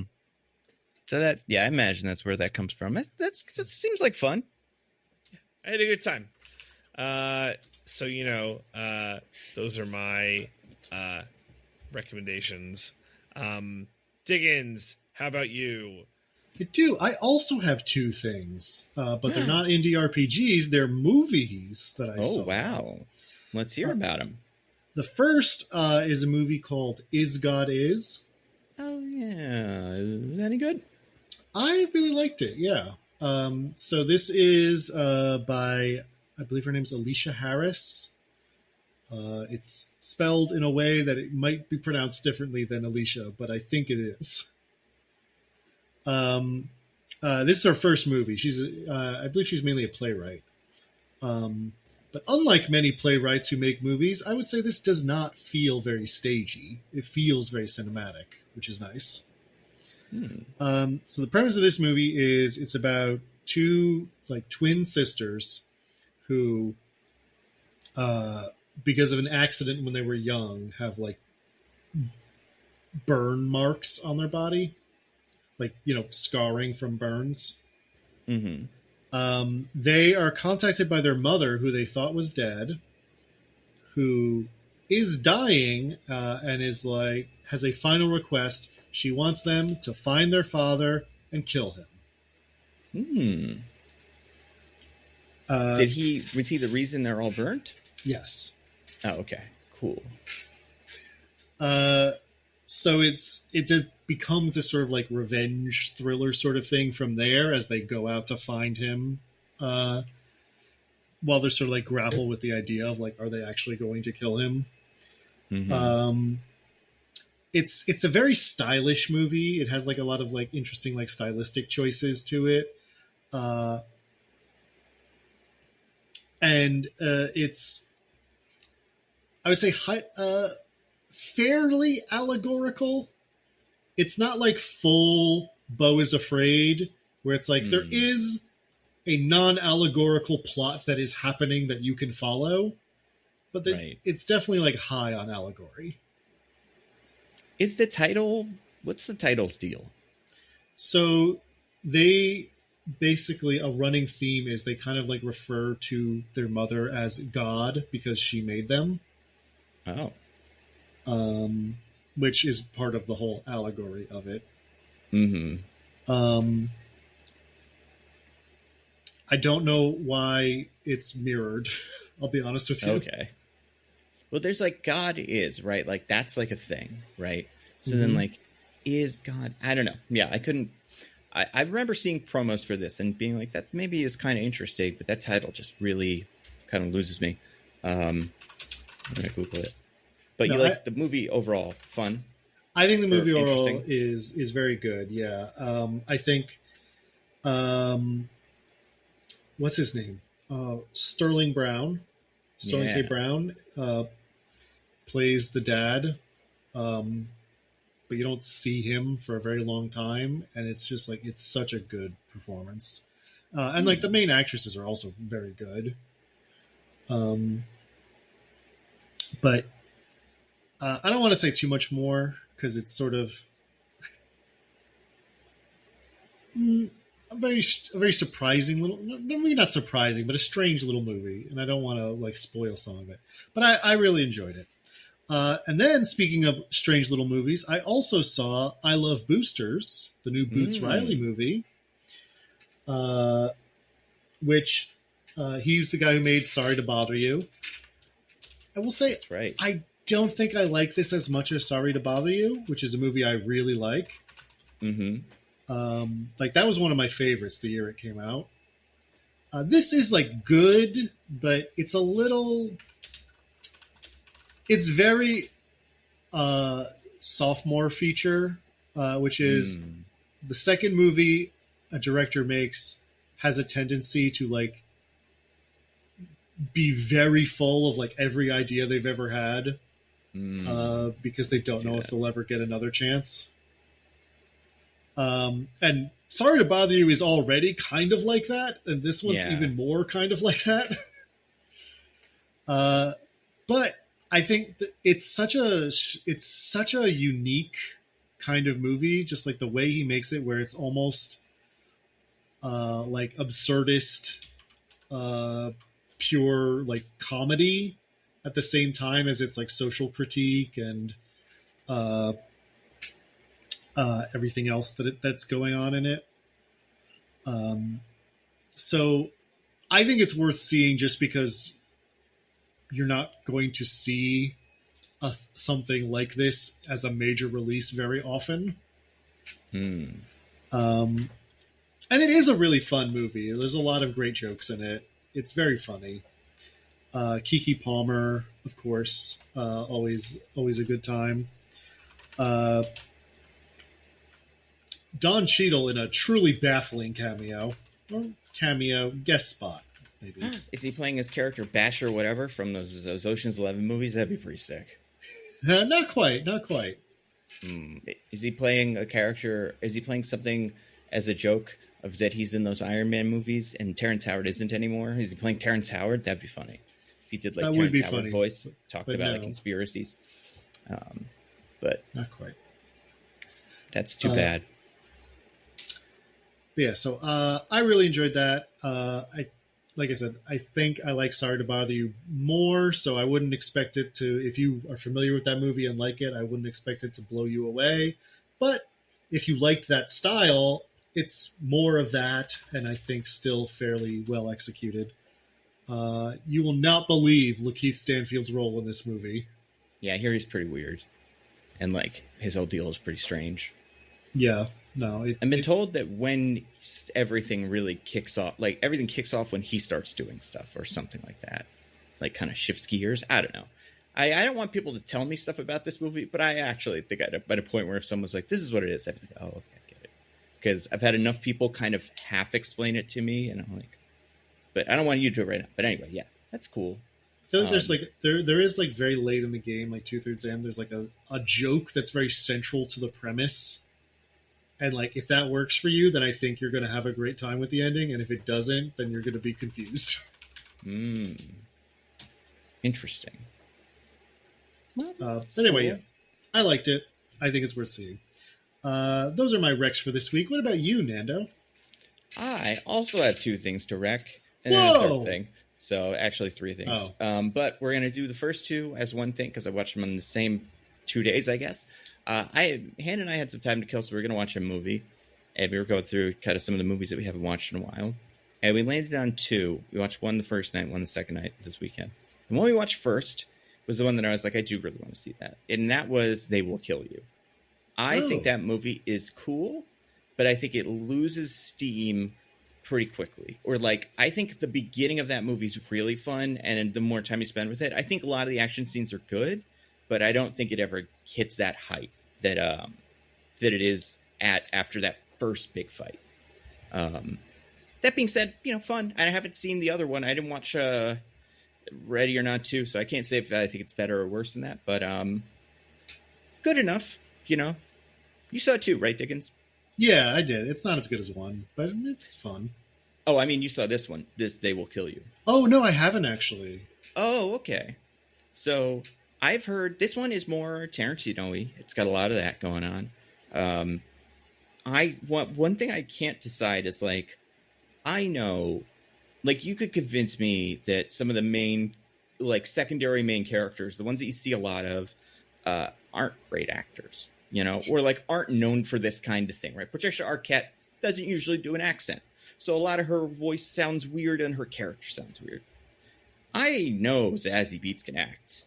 I think she's purposely trying to not do that here. Like her character feels so weird that it feels like they're kind of trying to emulate like the Japanese action movies that Kill Bill was trying to emulate. Like it, so it's interesting. But yeah, I like her. I think she's a star, and she should have been in that third Deadpool movie, but they didn't let her, even though she's the best part of the second one. But anyway, so I would say 6, 7 out of 10. I enjoyed it enough. Some of the kills and stuff were pretty fun. Then we watched the second movie that was their toss-up, but the one that was a little lower on my list, a movie called Pretty Lethal. Have you heard of this, Diggins? I don't think I have. So I believe this is an Amazon original movie or something. Yeah, that would explain why. Yeah, exactly. And it's a, I can't remember why I heard of it either, but it's a movie about a troop or team or whatever of ballerinas, young-ish ones, 25, I think is probably about as old as you're supposed to assume they are, who are going to a competition. There's only 5 of them. And their bus breaks down in the middle of, like, Russia. So they go to a hotel to call for another bus or whatever. And it turns out that it's run by the mob, and one of them witnesses a murder. And then they have to use ballerina skills to John Wick their way out of this hotel. Or bar or whatever. It's pretty fun. I mostly like this movie. It was not reinventing the wheel. And obviously the John Wick movies have gotten into the hey, ballerinas are kind of like action heroes idea before. But they had that whole movie. They did, yeah. It's always been a part of the mythology, and like that movie was even not originally a John Wick movie, so maybe this movie and that had even more in common than you would expect. But I think these ones, so it's the stars are interesting. It's Maddie Ziegler, who is, I believe, one of the Dance Moms kids, like so a real life dancer, which makes sense because they do a lot of real dancing. A lot of Condor, who's Jubilee in those X-Men movies that she doesn't get to talk in, and then Uma Thurman plays the main like villain kind of, although it's complicated. But she's a Russian woman, also doing quite an accent. But I thought this movie was quite fun, and yeah, I mostly liked it. I wouldn't say it's like you gotta get out and see this, but I think the action choreography is really slick, and they really do get everything out of that premise of like, what if ballerinas did kicks, but instead of kicks, they had hammers or something, and then they do all of that. I do think this movie gets a little bit too excited about how badass ballerinas are, not in a way that I don't think is accurate, but in a way where multiple times characters go, we're the biggest badasses ever. We could do any kind of cool shit because we're fucking ballerinas. And like that, the first time I was like, hell yeah. And then the third time I was like, we know. This has been stated many times in this movie. It's also just what we're watching, but pretty fun. And yeah, it's on Amazon Prime. Not like super gory, but some pretty like a couple of people get killed in some pretty rough ways. Yeah, so kind of fun. Last thing is the Spider-Noir show. So this, speaking of Amazon, this is on Amazon Prime Video or whatever. It is. There are 8 episodes. They drop them all once because they hate me and they want to punish me. So they're all out now. You can watch every single one, which means spoilers for them are out, and also that everyone will forget about it in a week if they haven't already. But it stars Nicolas Cage. He is not the same character from the cartoon movie, although he is a similar-ish character. And he's just doing Spider-Man noir stuff. And there's guys that are bad guys that are kind of noir movie guys, but also have superpowers and are related to or like clearly stand-ins for specific Spider-Man characters. And yeah, it's pretty fun. I've only watched the one. Nicolas Cage is weird in it, but like mostly a good weird. Except for one voice he does that I think is weird, where he does hey she voice. That doesn't consistently show up in the show. It comes and goes, but whenever it comes, I'm like, please go. We need less of this. But otherwise, I think it's pretty good. And I like what's his name. I like what's his name a lot, actually. I like Brendan Gleeson. Who's a bad guy in it. Just reminds me how cool of an actor he is, and how just like he can be real scary. I think this is getting pretty good reviews. I think this will get pretty good attention. So like, I expect within a week or so, people will have watched this. But I also think they've advertised it kind of stupidly. and I don't think they've done a great job with it. So I wouldn't be surprised if a lot of people, this is not on their radar, or it just kind of comes and goes like a lot of these shows do, which is a shame.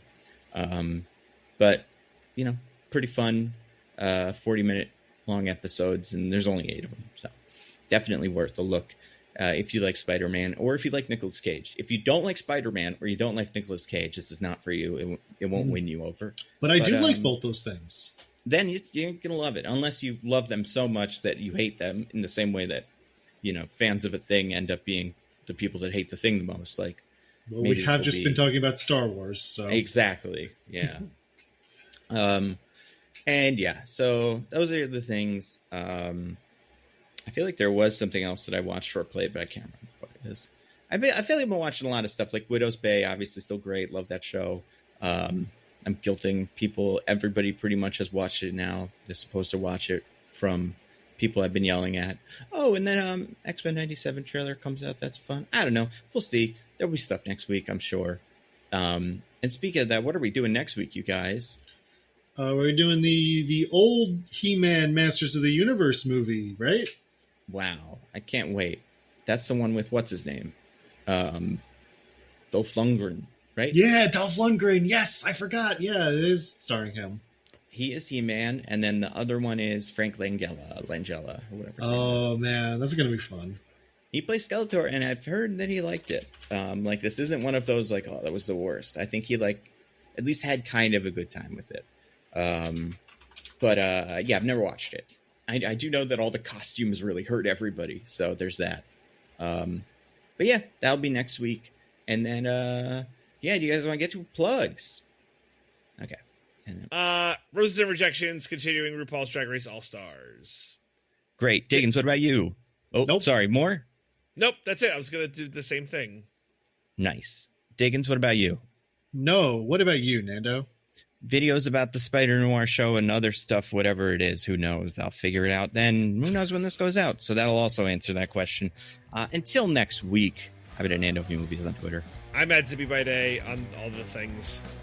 I'm at C Diggins, Blueskyvely on Bluesky. Goodbye, everybody. Goodbye. Bye. We love you.